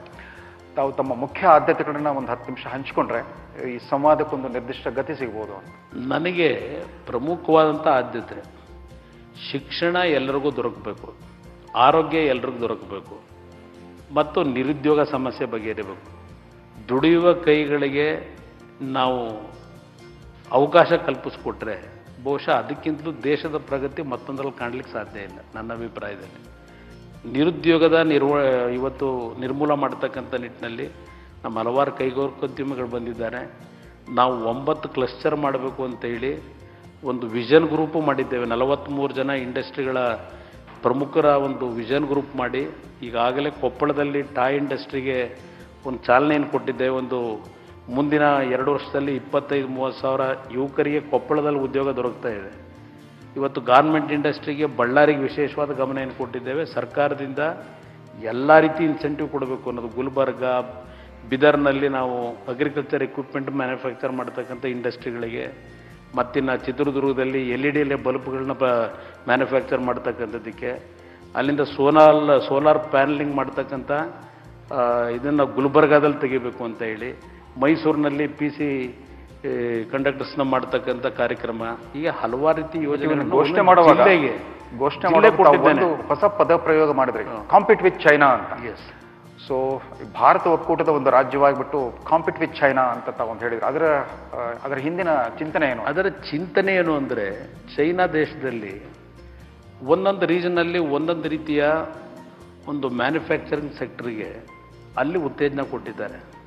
ಅದೇ ರೀತಿಯಲ್ಲಿ ನಮ್ಮಲ್ಲೂ ಒಂದೊಂದು ಜಿಲ್ಲೆಗೆ, ಏಕೆಂದರೆ ಎಲ್ಲ ಬೆಂಗಳೂರಿಗೆ ನಾವು ಅದನ್ನು ಕ್ರೋಢೀಕರಿಸಿದ್ರೆ ಇವತ್ತು 2 ಟೈರ್ ಸಿಟೀಸ್ನ ನಾವು ಬೆಳೆಸಲಿಕ್ಕಾಗಲ್ಲ. ಬೆಂಗಳೂರು ಈಗಾಗಲೇ ಎಕ್ಸ್ಟ್ರೀಮ್ ಪಾಯಿಂಟ್ ರೀಚ್ ಆಗಿಬಿಟ್ಟಿದ್ದೇವೆ. ಬಹುಶಃ ಬೆಂಗಳೂರಿನಲ್ಲಿ ಮುಂದಿನ ದಿನಗಳಲ್ಲಿ ಬದುಕಲಿಕ್ಕೆ ಕಷ್ಟ ಆಗ್ತಕ್ಕಂಥ ಒಂದು ವಾತಾವರಣ ನಿರ್ಮಾಣ ಆಗಿದೆ. ಆದ್ದರಿಂದ ಇದನ್ನು ಆದಷ್ಟು 2 ಟೈರ್ ಸಿಟೀಸಿಗೆ ತಗೊಂಡೋಗ್ಬೇಕು ಡಿಸ್ಟಿಕ್ ಲೆವೆಲ್ಗೆ ಅಂತಲೇ ನಾವಿವತ್ತು ಎಲ್ಲ ರೀತಿಯ ಇನ್ಸೆಂಟಿವ್ ಕೊಡಲಿಕ್ಕೆ ಸರ್ಕಾರದಿಂದ ತೆರಿಗೆ ವಿನಾಯಿತಿಗಳಿರ್ಬೋದು, ಲ್ಯಾಂಡನ್ನು ಕೊಡ್ತಕ್ಕಂಥದ್ದು ಇರ್ಬೋದು, ಅವ್ರಿಗೆ ಇನ್ಫ್ರಾಸ್ಟ್ರಕ್ಚರ್ ಏನು ಡೆವಲಪ್ ಮಾಡಿಕೊಡ್ಬೇಕು, ಎಲ್ಲದಕ್ಕೂ ಮುಕ್ತವಾದಂಥ ತೀರ್ಮಾನ ತೆಗೆದುಕೊತಾ ಇದ್ದೇವೆ. ಅದರಿಂದ ಇವತ್ತು ಕಾಂಪೀಟ್ ವಿತ್ ಚೈನಾ ಅಂದರೆ ಚೈನಾ ಜೊತೆ ಸ್ಪರ್ಧೆ ಮಾಡಬೇಕು ಅಂತ ಅಲ್ಲ, ಅಲ್ಲಿಯ ಒಂದು ಮಾದರಿನಲ್ಲಿ ಇವತ್ತು ನಮ್ಮ ರಾಜ್ಯವನ್ನು ಇವತ್ತು ಆ ರೀತಿ ಬೆಳೆಸಬೇಕು ಅಂತಕ್ಕಂಥ ನಿಟ್ಟಿನಲ್ಲಿ ನಮ್ಮ ಯುವಕರಿಗೆ ಒಂದು ಶಕ್ತಿ ತುಂಬಬೇಕು ಅಂತಕ್ಕಂಥ ನಿಟ್ಟಿನಲ್ಲಿ ಮಾಡಿರ್ತಕ್ಕಂಥ ಯೋಜನೆ. ತಾವು ಬೆಂಗಳೂರು ಬಗ್ಗೆ ಮಾತಾಡಿದಾಗ ಕಳೆದ ಈ 25 ವರ್ಷಗಳಲ್ಲಿ ಈ ಮುಕ್ತ ಆರ್ಥಿಕ ವ್ಯವಸ್ಥೆ ಬಂದ ಮೇಲೆ ಬೆಂಗಳೂರು ಕೇಂದ್ರಿತ ಆರ್ಥಿಕ ಚಟುವಟಿಕೆ, ಬೆಂಗಳೂರು ಕೇಂದ್ರಿತ ಅಭಿವೃದ್ಧಿ ಚಟುವಟಿಕೆ, ಬೆಂಗಳೂರು ಕೇಂದ್ರಿತ ರಾಜಕೀಯ ಚಟುವಟಿಕೆ ಮತ್ತು ಬೆಂಗಳೂರು ಕೇಂದ್ರಿತ ಬುದ್ಧಿಜೀವಿ ಚಟುವಟಿಕೆ, ಇವುಗಳಿಂದಾಗಿ ಬೆಂಗಳೂರು ಕೇಂದ್ರಿತ ಕರ್ನಾಟಕವೇ ಬೇರೆ, ಬೆಂಗಳೂರೇತರ ಕರ್ನಾಟಕವೇ ಬೇರೆ ಅನ್ನೋ ಒಂದು ಕಂದರ ಸೃಷ್ಟಿ ಆಗ್ತಾ ಇದೆ. ಎಷ್ಟರ ಮಟ್ಟಿಗೆ ಅಂತಂದರೆ ಬೆಂಗಳೂರಿನ ಜನಕ್ಕೆ ಅವ್ರಿಗೊಂದು ಉದ್ಯೋಗ, ಮುಖ್ಯ ಉದ್ಯೋಗ ಇರುತ್ತೆ, ಉಪೋದ್ಯೋಗ ಇರುತ್ತೆ, ಸಂಜೆ ಹವ್ಯಾಸಗಳಿರುತ್ತೆ, ಮನರಂಜನೆ ಚಟುವಟಿಕೆಗಳಿರುತ್ತೆ. ಉಳಿದ ಕಡೆ ತಾಲೂಕು ಮತ್ತು ಜಿಲ್ಲಾ ಕೇಂದ್ರಗಳಲ್ಲಿ ಬಹುತೇಕ ಜನಕ್ಕೆ ಒಂದು ನೆಮ್ಮದಿದಾಯಕವಾದ ಒಂದು ಉದ್ಯೋಗ ಕೂಡ ಇರಲ್ಲ. ಬೆಂಗಳೂರಿನ ಜನಕ್ಕೆ ಬೆಳಗ್ಗಿಂದ ಸಂಜೆವರೆಗೂ ಟೈಮ್ ಮ್ಯಾನೇಜ್ಮೆಂಟೇ ಒಂದು ದೊಡ್ಡ ಸಮಸ್ಯೆ. ಬೇರೆ ಊರುಗಳಲ್ಲಿ ಇಲ್ಲೇ ಹತ್ತಿರದಲ್ಲಿ ಕನಕಪುರ, ಕೋಲಾರದಲ್ಲಿ ಕೂಡ ಹೊತ್ತುಗಳಿಯೋದೇ ಹೆಂಗಪ್ಪ, ಟೈಮ್ ಪಾಸ್ ಮಾಡೋದೇ ಹೇಗೆ ಅನ್ನೋ ಒಂದು ಸಮಸ್ಯೆ. ಈ ಕಂದರವನ್ನು ತಾವು ಬೇಗ ಸರಿಪಡಿಸದೆ ಹೋದರೆ ನೋಡಿ, ಬೆಂಗಳೂರು ಸುತ್ತಮುತ್ತಲಿನ ರೈತರಿಗೆ ಲ್ಯಾಂಡ್ ಕಲ್ಟಿವೇಷನ್ಗಿಂತ ಲ್ಯಾಂಡ್ ಕನ್ವರ್ಷನ್ನೇ ಭಾಳ ಲಾಭದಾಯಕ ಉದ್ಯೋಗ ಅನಿಸ್ಬಿಟ್ಟಿದೆ. ಇಲ್ಲ, ಅದು ಸತ್ಯ ಇದೆ. ಈಗ ಬೆಂಗಳೂರು ಸುತ್ತಮುತ್ತ ಯಾವಾಗ ಡೆವಲಪ್ಮೆಂಟ್ ಅಂತಕ್ಕಂಥದ್ದು ಒಂದು ಭಾಗಕ್ಕೆ ಸೀಮಿತ ಆಯಿತು, ಇಲ್ಲಿ ಭೂಮಿ ವ್ಯಾಲ್ಯೂನು ಜಾಸ್ತಿ ಆಯಿತು. ಈಗ ನಾನು ಒಂದು ನೋವೇನು ಹೇಳಲಿಕ್ಕೆ ಬಯಸ್ತೀನಿ, ಈಗ ಬೆಂಗಳೂರಿನಲ್ಲಿ ಯಾವ ರೈತರು ಕೃಷಿ ಮಾಡ್ತಾ ಇದ್ರು, ಇವತ್ತು ಆ ಭೂಮಿ 5 ಎಕರೆ 10 ಎಕರೆ 2 ಎಕರೆ ಇಟ್ಕೊಂಡಂಥವ್ರು ಇವತ್ತು ನಮ್ಮ ಶಂಕರಲಿಂಗೌಡರು ಬಿ ಡಿ ಎ ಕಮಿಷನರ್ ಆಗೋ ಕೆಲಸ ಮಾಡಿದ್ರು. ಈಗ ಅಲ್ಲೆಲ್ಲ ನಾವು ಲ್ಯಾಂಡ್ ಅಕ್ವಿಸಿಷನ್ ಮಾಡ್ಕೊಂಡು ಹೊಸ ಬಡಾವಣೆಗಳು ಅಂತ ನಿರ್ಮಾಣ ಏನು ಮಾಡೋದು.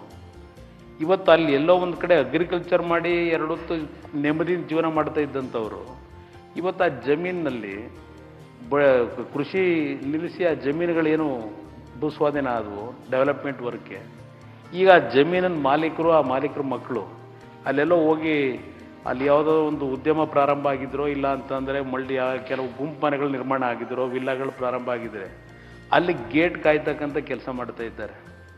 ಭಾಳ ಜನ ಭೂಮಿ ಇಟ್ಕೊಂಡಂಥವ್ರು ಇವತ್ತು ಆ ಭೂಮಿ ಕೊಟ್ಟಂಥವ್ರು ಅವ್ರ ಪರಿಸ್ಥಿತಿ ಆ ರೀತಿ ಇದೆ. ಕೆಲವರು ನಮ್ಮ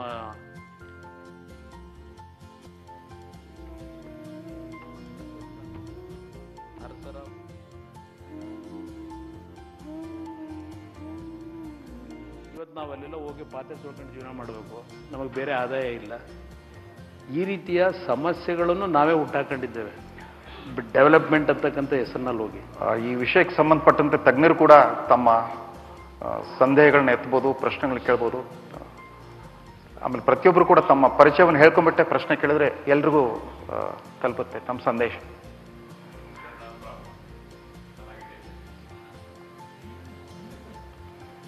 ನಾನು ಪ್ರಾರಂಭ ಮಾಡಿ. ಎಸ್ ಸರ್, ತಾವು ಬಹಳ ವಿಶೇಷವಾಗಿ ಗಮನ ವಹಿಸಿ ಈ ಸರಿದು ಬಜೆಟ್ ಇದು ಮಾಡಿದಿರಿ, ಎಲ್ಲ ಸೆಕ್ಟರ್ನು ಕವರ್ ಮಾಡಿದಿರಿ, ಸಣ್ಣ ಪುಟ್ಟ ಅಂಶಗಳನ್ನು ಬಿಡದೆ ಕವರ್ ಮಾಡಿದಿರಿ. ಇದ್ರ implementation is A challenge. So ಅದಕ್ಕೆ ಆಯಾ ಇಲಾಖೆಗಳಿಗೆ ಬಿಡದೆ ಕೆಲವು ಕ್ಯಾಬಿನೆಟ್ ಸಬ್ ಕಮಿಟೀಸನ್ನು ತಾವು ಮಾಡಿದರೆ ಇದರಿಂದ ಉಪಯೋಗ ಆಗ್ತದೆ ಅಂತ ನನ್ನ ಒಂದು ಸಲಹೆ ಸರ್. ಸೀನಿಯರ್ ಮಿನಿಸ್ಟರ್ಸನ್ನು ಚೇರ್ಮನ್ ಅಂತ ಮಾಡಿ ಕೆಲವು ಜೂನಿಯರ್ ಮಿನಿಸ್ಟರ್ಸ್ ಇನ್ಎಕ್ಸ್ಪೀರಿಯನ್ಸ್ ಮಿನಿಸ್ಟರ್ಸು ಇದ್ದಾರೆ, ಇಂಪ್ಲಿಮೆಂಟೇಷನ್ಸು ಕಷ್ಟ ಆಗ್ತದೆ, ಅವರನ್ನು ಅದರಲ್ಲಿ ಸೇರಿಸಿ ಅವರ ಹಿರಿಯರ ಅನುಭವವನ್ನು ಪಡೆದುಕೊಂಡು ಕ್ಯಾಬಿನೆಟ್ ಸಬ್ ಕಮಿಟೀಸ್ ಮಾಡಿದಿದ್ರೆ ಇಂಪ್ಲಿಮೆಂಟೇಷನ್ಸು ಈಸಿ ಆಗ್ತದೆ. ರಿವ್ಯೂ ಮಾಡ್ಬೋದು, ತಾವು ಆಗಾಗ ರಿವ್ಯೂ ಮಾಡ್ಬೋದು. ಅದು ನನ್ನ ಮೊದಲನೇ ಒಂದು ಸಲಹೆ. ಎರಡನೇದಾಗಿ ಅಗ್ರಿಕಲ್ಚರಲ್ಲಿ 47,000 ಕೋಟಿಯಷ್ಟು ಬಜೆಟ್ ಇದನ್ನು ಪ್ರೊವೈಡ್ ಮಾಡಿದರೆ, ಮ್ಯಾಸಿವ್ ಬಜೆಟ್ ಅದು. ಈ ಝೋನ್ ಅಂತ ಏನು ಕರಿತೀವಿ ಅಥವಾ ನಾರ್ತ್ ಕರ್ನಾಟಕ ಸೌತ್ ಕರ್ನಾಟಕದಲ್ಲಿ, ನಾರ್ದರ್ನ್ ಕರ್ನಾಟಕದಲ್ಲಿ ಕಬ್ಬು ಬೆಳೆಗಾರರು ಬಹಳ ಪ್ರಮುಖವಾಗಿ ಇರುವಂಥವರು, ಸದರ್ನ್ ಕರ್ನಾಟಕದಲ್ಲಿ ಕಮರ್ಷಿಯಲ್ ಕ್ರಾಪ್ಸ್ ಅಲ್ಲಿ ತೆಂಗಿನ ಬೆಳೆಗಾರರಿದ್ದಾರೆ. ಕಬ್ಬಿನ ಬೆಳೆಗಾರರಿಗೆ ಎಷ್ಟೆಲ್ಲ ಕಷ್ಟಪಟ್ಟರು ಸಹ ಶುಗರ್ ಸೈಕಲ್ನಲ್ಲಿ ಅವರಿಗೆ ಒಂದಲ್ಲ ಒಂದು ವರ್ಷ ಹಿಂದೆ ಮುಂದೆ ಆಗ್ತದೆ. ಸುಮಾರು 25 ವರ್ಷದ ಹಿಂದೆ ನಾವೆಲ್ಲ ಶುಗರ್ ಇದನ್ನು ಹ್ಯಾಂಡಲ್ ಮಾಡ್ತಿದ್ದಾಗ 500 ರೂಪಾಯಿ ಪರ್ ಟನ್ ಇತ್ತು, ಈಗ 3,000 ರೂಪಾಯಿ ಟನ್ ಆಗಿದೆ. ಆದರೆ ಶುಗರ್ ರೇಟು 30 ರೂಪಾಯಿ ಏನಿತ್ತು 30 ರೂಪಾಯಿ ಇದೆ. ಸೊ ಶುಗರ್ ಕೇನನ್ನು ಬೇರೆದಕ್ಕಾಗಿ ಬಳಸುವಂಥ ಅಗತ್ಯ ಇದೆ. ಯಾವುದೇ ಥರದ್ದು ಹೊಸ ಶುಗರ್ ಫ್ಯಾಕ್ಟ್ರೀಸಿಗೆ ನೀವು ಅನುಮತಿ ಕೊಡದೆ ಕೇವಲ ಇಥೆನಾಲ್ ಪ್ರೊಡ್ಯೂಸ್ ಮಾಡೋರಿಗೆ ಮಾತ್ರ ಅನುಮತಿ ಕೊಡಬೇಕು as A policy decision. Only ethanol and power generation, ಅದು ಎಷ್ಟು ಬೇಕಾದರೂ ಕೊಡಿ. ಸುಮಾರು 600 ಲಕ್ಷ ಟನ್ನು ಶುಗರ್ ಕೇನ್ ನಮ್ಮಲ್ಲಿ ಪ್ರೊಡ್ಯೂಸ್ ಆಗ್ತದೆ. ಅದು ಬಳಕೆ ಆಗೋದಿಲ್ಲ, ಶುಗರ್ ಅಷ್ಟೊಂದು ನಮ್ಮ ದೇಶಕ್ಕೆ ಬೇಕಾಗಿಲ್ಲ, ನಮ್ಮ ರಾಜ್ಯಕ್ಕೂ ಬೇಕಾಗಿಲ್ಲ. ಸೊ ಅದು ನನ್ನ ಒಂದು ಈ ಅಗ್ರಿಕಲ್ಚರ್ ಇದರಲ್ಲಿ ಒಂದು ಸಜೆಷನ್ ಸರ್. ಇನ್ ಹಾರ್ಟಿಕಲ್ಚರಲ್ಲಿ ಸದರ್ನ್ ಕರ್ನಾಟಕದಲ್ಲಿ 4 ಲಕ್ಷ ಹೆಕ್ಟೇರ್ ತೆಂಗಿತ್ತು, 1 ಲಕ್ಷ ಹೆಕ್ಟೇರ್ ಈಗ ಒಣಗಿ ಹೋಗಿದೆ. 1 ಲಕ್ಷ ಹೆಕ್ಟೇರ್ ಒಣಗಿ ಹೋಗಿದೆ. ಇನ್ನು ಉಳಿದಿರುವಂಥದ್ರಲ್ಲಿ ಹೆಚ್ಚು ಕಡಿಮೆ 1 ಲಕ್ಷ ಹೆಕ್ಟೇರು ಮಾಯಿಶ್ಚರ್ ಸ್ಟ್ರೆಸ್ ಅಲ್ಲಿ ಒಳಗೊಂಡಿದೆ. ಎಳನೀರಲ್ಲದೆ ಬೇರೆ ಏನು ಮಾಡಿದರೂ ಸಹ ರೈತ ಬದುಕಲಿಕ್ಕೆ ಸಾಧ್ಯ ಇಲ್ಲ. ಈ ಎಳನೀರಿನ ತಳಿಯನ್ನ ಸ್ವಲ್ಪ ಎಂಕರೇಜ್ ಮಾಡಲಿಕ್ಕೆ ಮಂಡ್ಯದಲ್ಲಿ, ಅರಸೀಕೆರೆನಲ್ಲಿ ಮುಂತಾದ ಕಡೆ ಈ ನರ್ಸರೀಸ್ ಇದೆ. ಸ್ವಲ್ಪ ನಮ್ಮ ಸ್ಟೇಟ್ ನರ್ಸರೀಸ್ನಲ್ಲಿ ಎಳನೀರಿನ ತಳಿಗಳನ್ನು ಎಂಕರೇಜ್ ಮಾಡಿದರೆ ನಮ್ಮ ರೈತರು ಸ್ವಲ್ಪ ಉಳ್ಕೊಳ್ತಾರೆ. ಕಾಲಕ್ಕೂ ಸಹ ಎಳ್ನೀರಿಗಂತೂ ಡಿಮಾಂಡ್ ಕಡಿಮೆ ಆಗಕ್ಕೆ ಸಾಧ್ಯ ಇಲ್ಲ. ಮಲೆನಾಡಲ್ಲೂ ಬೆಳಿಬೋದು, ಎಲ್ಲ ಕಡೆ ಬೆಳಿಬೋದು, ಅಲ್ಲಿ ಒಂದು ಉಪಯೋಗ ಆಗ್ತದೆ. ಮೂರನೇದು ಸರ್, ಈ ಟ್ರಾನ್ಸ್ಪೋರ್ಟ್ ಸೆಕ್ಟರಲ್ಲಿ ತಾವು ಕೆಲವು ಕಾಲದಲ್ಲಿ ಈ ರೇಟ್ ರಿವಿಷನ್ ಬಗ್ಗೆ ಇದು ಮಾಡಿದ್ರಿ. ಇದು ಸರ್ಕಾರಕ್ಕೆ ಹೊರೆನೂ ಆಗೋದಿಲ್ಲ. ರಿವಿಷನನ್ನು ಆಟೋಮ್ಯಾಟಿಕ್ ರಿವಿಷನನ್ನು ತಾವು ಅಲೋ ಮಾಡಿ. ಪಾಸ್ಗಳಲ್ಲಿ ಏನಿರುತ್ತೆ ಅದನ್ನು ಹಾಗೆ ಕಂಟಿನ್ಯೂ ಮಾಡಿ. ಬಸ್ ಪಾಸ್ ಮುಂತಾದಕ್ಕೇನು ರೇಟ್ ಜಾಸ್ತಿ ಮಾಡೋದು ಬೇಡ. ಬಟ್ ರಿವಿಷನ್ ಮಾತ್ರ ಮಾಡದೆ ಹೋದರೆ ಈ ವಾಯುವ್ಯ ಕರ್ನಾಟಕ, ಈಶಾನ್ಯ ಕರ್ನಾಟಕ ಏನಿದ್ದಾವೆ ಬಹಳ ಅವರು ಸಫರ್ ಆಗ್ತಾರೆ. ನಾನು ಸುಮಾರು ಕಾಲ ಅದರದ್ದು ಚೇರ್ಮನ್ ಆಗಿದ್ದೆ ಈಶಾನ್ಯ ಕರ್ನಾಟಕದ್ದು. ತುಂಬ ಅವ್ರಿಗೆ ಹೊಡೆತ ಬೀಳುತ್ತೆ. ಹಾಗಾಗಿ ರಿವಿಷನ್ ಅಂತ ತಾವು ಅಲೋ ಮಾಡಿ. ಮೆಡಿಕಲ್ ಕಾಲೇಜಸ್ ಮತ್ತು ಈ ಹೆಲ್ತ್ ಸೆಕ್ಟರ್ಗೆ ತಾವು ಬಹಳಷ್ಟು ಹಣವನ್ನು ಪ್ರೊವೈಡ್ ಮಾಡಿದ್ದೀರಾ ಸರ್, ಬಹಳ ಹಣ ಪ್ರೊವೈಡ್ ಮಾಡಿದ್ದೀರಿ. ನನ್ನ ಪಾಯಿಂಟ್ಸ್ ಮುಗಿಸ್ಬಿಡ್ತೀನಿ, ಆಮೇಲೆ ಭಾಳಷ್ಟು ಹಣ ಪ್ರೊವೈಡ್ ಮಾಡಿದ್ದೀರಿ, ಮ್ಯಾಸಿವ್ ಆಗಿ ಪ್ರೊವೈಡ್ ಮಾಡಿದ್ದೀರಿ.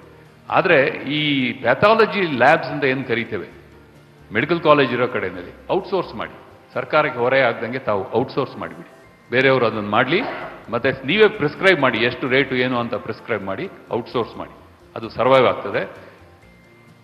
2 tier ಸಿಟೀಸ್ ಬಗ್ಗೆ ಹೇಳಿದ್ರಿ ಸರ್, ಹುಬ್ಳಿ ಮುಂತಾದೆಲ್ಲ ನಡೀತದೆ ಸರ್. ಒಂದು ಪಾಯಿಂಟ್ ಎಲ್ಲ ಕವರ್ ಮಾಡಿ ಹೇಳಿ ಮುಗಿಸ್ಬಿಡ್ತೀನಿ, ನಂತರ ಬೇಕಾದ್ರೆ ಚರ್ಚೆ ಮಾಡೋಣ. ಈ 2 tier ಸಿಟೀಸಲ್ಲಿ ಮಂಗಳೂರು ಮುಂದಕ್ಕೆ ಬಹಳ ದೊಡ್ಡದಾಗಿ ಬೆಳೆಯುವ IT ಸೆಕ್ಟರಲ್ಲಿ ಪೊಟೆನ್ಷಿಯಲ್ ಇರುವಂಥ ನಮ್ಮ ಒಂದು ಇದು ನಗರ. ಅದರಿಂದಾಗಿ IT ಸೆಕ್ಟರ್ಗೆ ಸ್ವಲ್ಪ ಅಲ್ಲಿ ಮಂಗಳೂರಿಗೆ ತಾವು ಪ್ರಾಮಿನೆನ್ಸ್ ಕೊಡಬೇಕು ಅಂತ ನನ್ನ ಕೋರಿಕೆ. ಅದರ್ವೈಸ್ ಈ ವೇಸ್ಟ್ ಟು ಎನರ್ಜಿ ಮುಂತಾದಂಥದ್ದು ಏನು ತಾವು ಇನಿಷಿಯೇಟ್ ಮಾಡಿದ್ದೀರಿ, ಭಾಳ ತ್ಯಾಜ್ಯ ಮುಕ್ತ ನಗರ ಇದೆಲ್ಲ ಭಾಳ ಚೆನ್ನಾಗಿದೆ, ಅದು ಆಗತ್ತೆ. ಜೊತೆಗೆ 2007ರಲ್ಲಿ ಜೂನ್ 27ನೇ ತಾರೀಕು ನೀವೇನು ಮಾಸ್ಟರ್ ಪ್ಲಾನ್ 2015 ಉದ್ಘಾಟನೆ ಮಾಡಿದ್ರಿ, ಅದೇ ಇನ್ನೂ ನಡೀತಾ ಇದೆ, ಈಗಲೂ ಅದೇ ಇದೆ. 2030 ಏನೂ ಆಗಲಿ ಮಾಸ್ಟರ್ ಪ್ಲಾನ್ ಅನ್ನು ಒಂದು ತಾವು ಅನೌನ್ಸ್ ಮಾಡಿಬಿಡಿ ಸರ್. ಸಿಟಿ ಒಳಗಡೆ FAR ಜಾಸ್ತಿ ಮಾಡೋದಾ, ಏನು ಬೇಕಾದರೂ ಮಾಡಿ, ಒಂದು ಮಾಸ್ಟರ್ ಪ್ಲಾನ್ ಮಾಡಿ. Let the city grow in a methodical way. Thank you sir. ಧನ್ಯವಾದ. ನಿವೃತ್ತ IAS ಅಧಿಕಾರಿ ಶಂಕರಲಿಂಗೇಗೌಡರು ತುಂಬ ತಮ್ಮ ಅನುಭವ ವೇದ್ಯವಾದ ವಿಚಾರಗಳನ್ನು ಮಂಡಿಸಿದ್ದಾರೆ. ಮಾನ್ಯ ಮುಖ್ಯಮಂತ್ರಿ ಶಂಕರಲಿಂಗೇಗೌಡರು ಏನು ಬಹುಶಃ ಅಗ್ರಿಕಲ್ಚರು ಮತ್ತು ನಮ್ಮ KSRTC ಸಂಬಂಧಪಟ್ಟಾಗೆ ವಿಶೇಷವಾಗಿ ಗಮನ ಸೆಳೆದ್ರಿ. ಮತ್ತು ನಿಮ್ಮ IT ಬಗ್ಗೆ, ಮಂಗಳೂರು ಬಗ್ಗೆ ಏನು ಹೇಳಿದ್ದೀರಿ, ಅದೆಲ್ಲ ನಿಜಕ್ಕೂ ವಾಸ್ತವಾಂಶದಿಂದ ಕೂಡಿರ್ತಕ್ಕಂಥದ್ದೇ. ಇಲ್ಲಿ ಅಗ್ರಿಕಲ್ಚರ್ ಸೆಕ್ಟರ್ಗೆ ಈ ವರ್ಷ ಸುಮಾರು 46,000 ಕೋಟಿ ಹಣ ಏನು ಪ್ರೊವೈಡ್ ಮಾಡಿದ್ದೀವಿ. ಅದಕ್ಕೆ ಕಾರಣ ನಗರ ಪ್ರದೇಶಗಳಿಗೆ ವಲಸೆ ಬರ್ತಕ್ಕಂಥದ್ದನ್ನು ಎಲ್ಲಾದರೂ ಒಂದು ಕಡೆ ನಿಲ್ಲಿಸಬೇಕು ಅನ್ನೋದು ನನ್ನ ಅಭಿಪ್ರಾಯ. ಇವತ್ತು ಅಗ್ರಿಕಲ್ಚರ್ ಸೆಕ್ಟರು ಲಾಭದಾಯಕವಾದಂಥ ಒಂದು ವೃತ್ತಿ ಅಂತಕ್ಕಂಥದ್ದನ್ನು ತರಬೇಕು ಅನ್ನೋದು ನನ್ನ ಗುರಿ ಇದೆ. ಇವತ್ತು ಅಗ್ರಿಕಲ್ಚರ್ ಸೆಕ್ಟರ್ನಲ್ಲಿ ನಾವು ಹಲವಾರು ಕಾರ್ಯಕ್ರಮ ತಂದಿದ್ದೇವೆ. ಅದು ಹೇಳಲಿಕ್ಕೆ ಹೋಗಿ 1 ಗಂಟೆ ಬೇಕು ನನಗೆ. ಇವತ್ತು ಪ್ಯಾಕೇಜಿಂಗ್ ಇಂಡಸ್ಟ್ರಿ ಇರಲಿ, ಫುಡ್ ಪ್ರೊಸೆಸಿಂಗ್ದಕ್ಕಿರಲಿ, ಇವನ್ ನೀವು ತೆಂಗಿನ ಬಗ್ಗೆ ಏನು ಹೇಳಿದ್ರಿ. ನಾನು ಕಳೆದ ಬಜೆಟ್ನಲ್ಲಿ ತೆಂಗು ಇವತ್ತೇನು ಸುಮಾರು 1,00,000 ಹೆಕ್ಟರ್ನಲ್ಲೇನೋ ಕಂಪ್ಲೀಟ್ ನಾಶ ಆಗಿದೆ. ಆ ತೆಂಗಿನ ಗಿಡ ಕೀಳಲಿಕ್ಕೆ ರೈತನಿಗೀಗ ದುಡ್ಡಿಲ್ಲ ಅವನ ಹತ್ರ, ಆ ಬೇರೆ ಸಮೇತ ತೆಗಿಬೇಕು ಅವನಂತ. ಅದಕ್ಕೆ ನಾವು ಎಕರೆಗೆ 20,000 ರೂಪಾಯಿ ಕೊಡ್ತಾ ಇದ್ದೀವಿ. ಹೌದು, ಕೇಂದ್ರ ಸರ್ಕಾರದವರು 1 ರೂಪಾಯಿ ಕೊಡಲಿಲ್ಲ, ರೈತರು ಉಪವಾಸ ಕೂತರು. ಹಲವಾರು ಜನ ಲೋಕಸಭಾ ಸದಸ್ಯರ ನೇತೃತ್ವದಲ್ಲೇ ಕೇಂದ್ರ ಸರ್ಕಾರದ ಭೇಟಿ ಮಾಡಿದ್ರು. ತೆಂಗು ಬೆಳೆಗಾರರಿಗೆ 1 ನಯಾ ಪೈಸದ ಆರ್ಥಿಕ ನೆರವು ದೊರಕಲಿಲ್ಲ ಕೇಂದ್ರ ಸರ್ಕಾರದಿಂದ. ನಮ್ಮ ಬಜೆಟ್ನಲ್ಲಿ 180 ಕೋಟಿ ದುಡ್ಡನ್ನು ಕೊಟ್ಟು ಇವತ್ತು ಆ ತೆಂಗನ್ನು ತೆಗೆದು ಹೊಸದಾಗಿ ಅವರಿಗೆ ಮತ್ತೆ ತೆಂಗು ನಾಟಿ ಮಾಡ್ತಕ್ಕಂಥ ವಿಷಯಕ್ಕೆ ಈಗೇನು ಸರ್ಕಾರದಿಂದ ನಾವು ಅವ್ರಿಗೆ ಹಣ ಕೊಡ್ತಾ ಇದ್ದೇವೆ. ಅದ್ರ ಜೊತೆಗೆ ಇವತ್ತು ಉತ್ತರ ಕರ್ನಾಟಕದಲ್ಲಿ ಇವತ್ತು ಹಲವಾರು ಒಂದು ಬದಲಾವಣೆ ತರ್ತಾ ಇದ್ದೇವೆ. ಆಮೇಲೆ ರೈತನಿಗೆ ಸಾಗಾಣಿಕೆ ವೆಚ್ಚ ನಾವೇ ಈ ಬಾರಿ ಕೊಡ್ತಾ ಇದ್ದೇವೆ. ಹೊಲದಿಂದ ಅವನು ಮಾರ್ಕೆಟಿಗೆ ತಗೊಂಡು ಹೋಗಲಿಕ್ಕೆ ಇಲ್ಲ, ಮಾರ್ಕೆಟ್ನಲ್ಲಿ ರೇಟ್ ಕಡಿಮೆ ಇದೆ ಅಂದರೆ ಎಲ್ಲಾದರೂ ಒಂದು ಉಗ್ರಾಣದಲ್ಲಿ ಅದನ್ನು ಬಾಡಿಗೆ ಕೊಟ್ಟಿಡಬೇಕಲ್ಲ, ಬಾಡಿಗೆ ದುಡ್ಡು ನಾವೇ ಕೊಡ್ತೀವಿ, ಸಾಗಾಣಿಕೆ ವೆಚ್ಚನೂ ನಾವೇ ಕೊಡ್ತೀವಿ. ಅವನಿಗೆ ಇಮ್ಮಿಡಿಯೇಟಾಗಿ ಎಲ್ಲೋ ಸಾಲ ಮಾಡಿರ್ತಾನೆ ಕೃಷಿ ಮಾಡಲಿಕ್ಕೆ, ಅವನು ದುಡ್ಡು ಕೇಳ್ತಾನೆ ಸಾಲಗಾರ. ಅದಕ್ಕೆ ನಾವು 75% ಅವನ ಮೆಟೀರಿಯಲ್ನ ಅಲ್ಲಿ ಗೋಡನ್ನಲ್ಲಿ ಏನಿಟ್ಟಿರ್ತಾನೆ ಅದ್ರ ಮೇಲೆ ದುಡ್ಡು ಸಾಲ ತಗೋತಾನೆ. ಆ ಸಾಲದ ಬಡ್ಡಿ ನಾವೇ ಕಟ್ತೀವಿ, ಆಮೇಲೆ ಮಾರಾಟ ಮಾಡಿ ಆ ಸಾಲದ ಬ್ಯಾಂಕಿಗೆ ಕಟ್ಟಬೇಕು. ಈ ರೀತಿ ಹಲವಾರು ರೀತಿಯ ಸ್ಕೀಮ್ಗಳನ್ನು ಈ ಬಾರಿ ತಂದಿದ್ದೇವೆ. ನಾನು ಇಲ್ಲಿರ್ತಕ್ಕಂಥ ಹಲವಾರು ಇಂಡಸ್ಟ್ರಿಯಲಿಸ್ಟ್ಗಳಿರ್ಬೋದು, ಸಿಟಿ ಓರಿಯೆಂಟೆಡ್ ನಾಗರಿಕರಿದ್ದರೆ ಏನಪ್ಪ ಈ ಸರ್ಕಾರ ಬರೀ ನಗರ ಹಳ್ಳಿಗರಿಗೆ ಮಾತ್ರ ಇರೋದು, ಇವರು ಇಷ್ಟೆಲ್ಲ ಬರೀ ಹಳ್ಳಿಗರ ಬಗ್ಗೆನೇ ಮಾತನಾಡ್ತಾರೆ ರೈತರ ಬಗ್ಗೆ ಅಂತ ಹೇಳಿ. ನಾನು ಎಲ್ಲೂ ಇವತ್ತು ನೋಡಿ, ರೈತರ ಸಾಲ ಮನ್ನಾ ವಿಷಯದಲ್ಲೇ ಕಳೆದ 2018-19ಕ್ಕೆ ಈ ಮಾರ್ಚ್ 31 ಇವತ್ತು ಹಣ ಇಟ್ಟಿರ್ತಕ್ಕಂಥದ್ದು ಸುಮಾರು 11,000 ಕೋಟಿ ದುಡ್ಡಿಟ್ಟಿದ್ದೇವೆ. ಈಗಾಗಲೇ ಬಜೆಟ್ನಲ್ಲಿ 11,000 ಕೋಟಿ ಈ ವರ್ಷ ನಾವೇನು ರೈತರ ಸಾಲ ಮನ್ನಾ ಕೊಡ್ತಾ ಇದ್ದೇವೆ. ಮುಂದಿನ ವರ್ಷವೂ 13,000 ಕೋಟಿ ಇಟ್ಟಿದ್ದೇವೆ. 2 ವರ್ಷದಲ್ಲಿ 25,000 ಕೋಟಿ ಏನು ಮನ್ನಾ ಮಾಡ್ತಕ್ಕಂಥದ್ದಕ್ಕೆ ದುಡ್ಡಿಟ್ಟಿದ್ದೇವೆ. ಇಲ್ಲಿ ನಿಮ್ಮ ಗಮನಕ್ಕೆ ತರತಕ್ಕಂಥದ್ದು, ಇಷ್ಟು ರೈತನಿಗೆ ನಾವು ಸಾಲ ಮನ್ನಾಗೆ ಹಣ ಕೊಟ್ಟರು ಫಿಸ್ಕಲ್ ರೆಸ್ಪಾನ್ಸಿಬಿಲಿಟಿ ಆ್ಯಕ್ಟ್ನಲ್ಲಿ ಎಲ್ಲೂ ನಾವು ನೆಗೆಟಿವ್ ಹೋಗಿಲ್ಲ. ಆರ್ಥಿಕ ಶಿಸ್ತನ್ನು ಉಳಿಸ್ಕೊಂಡಿದ್ದೇವೆ. ಏನು 3%ಅಲ್ಲಿರಬೇಕು 2.65 ತಂದಿದ್ದೇವೆ. 2.85ನಿಂದ 2.65ಗೆ ನಮ್ಮ ಆರ್ಥಿಕ ಶಿಸ್ತನ್ನು ಉಳಿಸ್ಕೊಂಡು ಹೋಗಿದ್ದೇವೆ.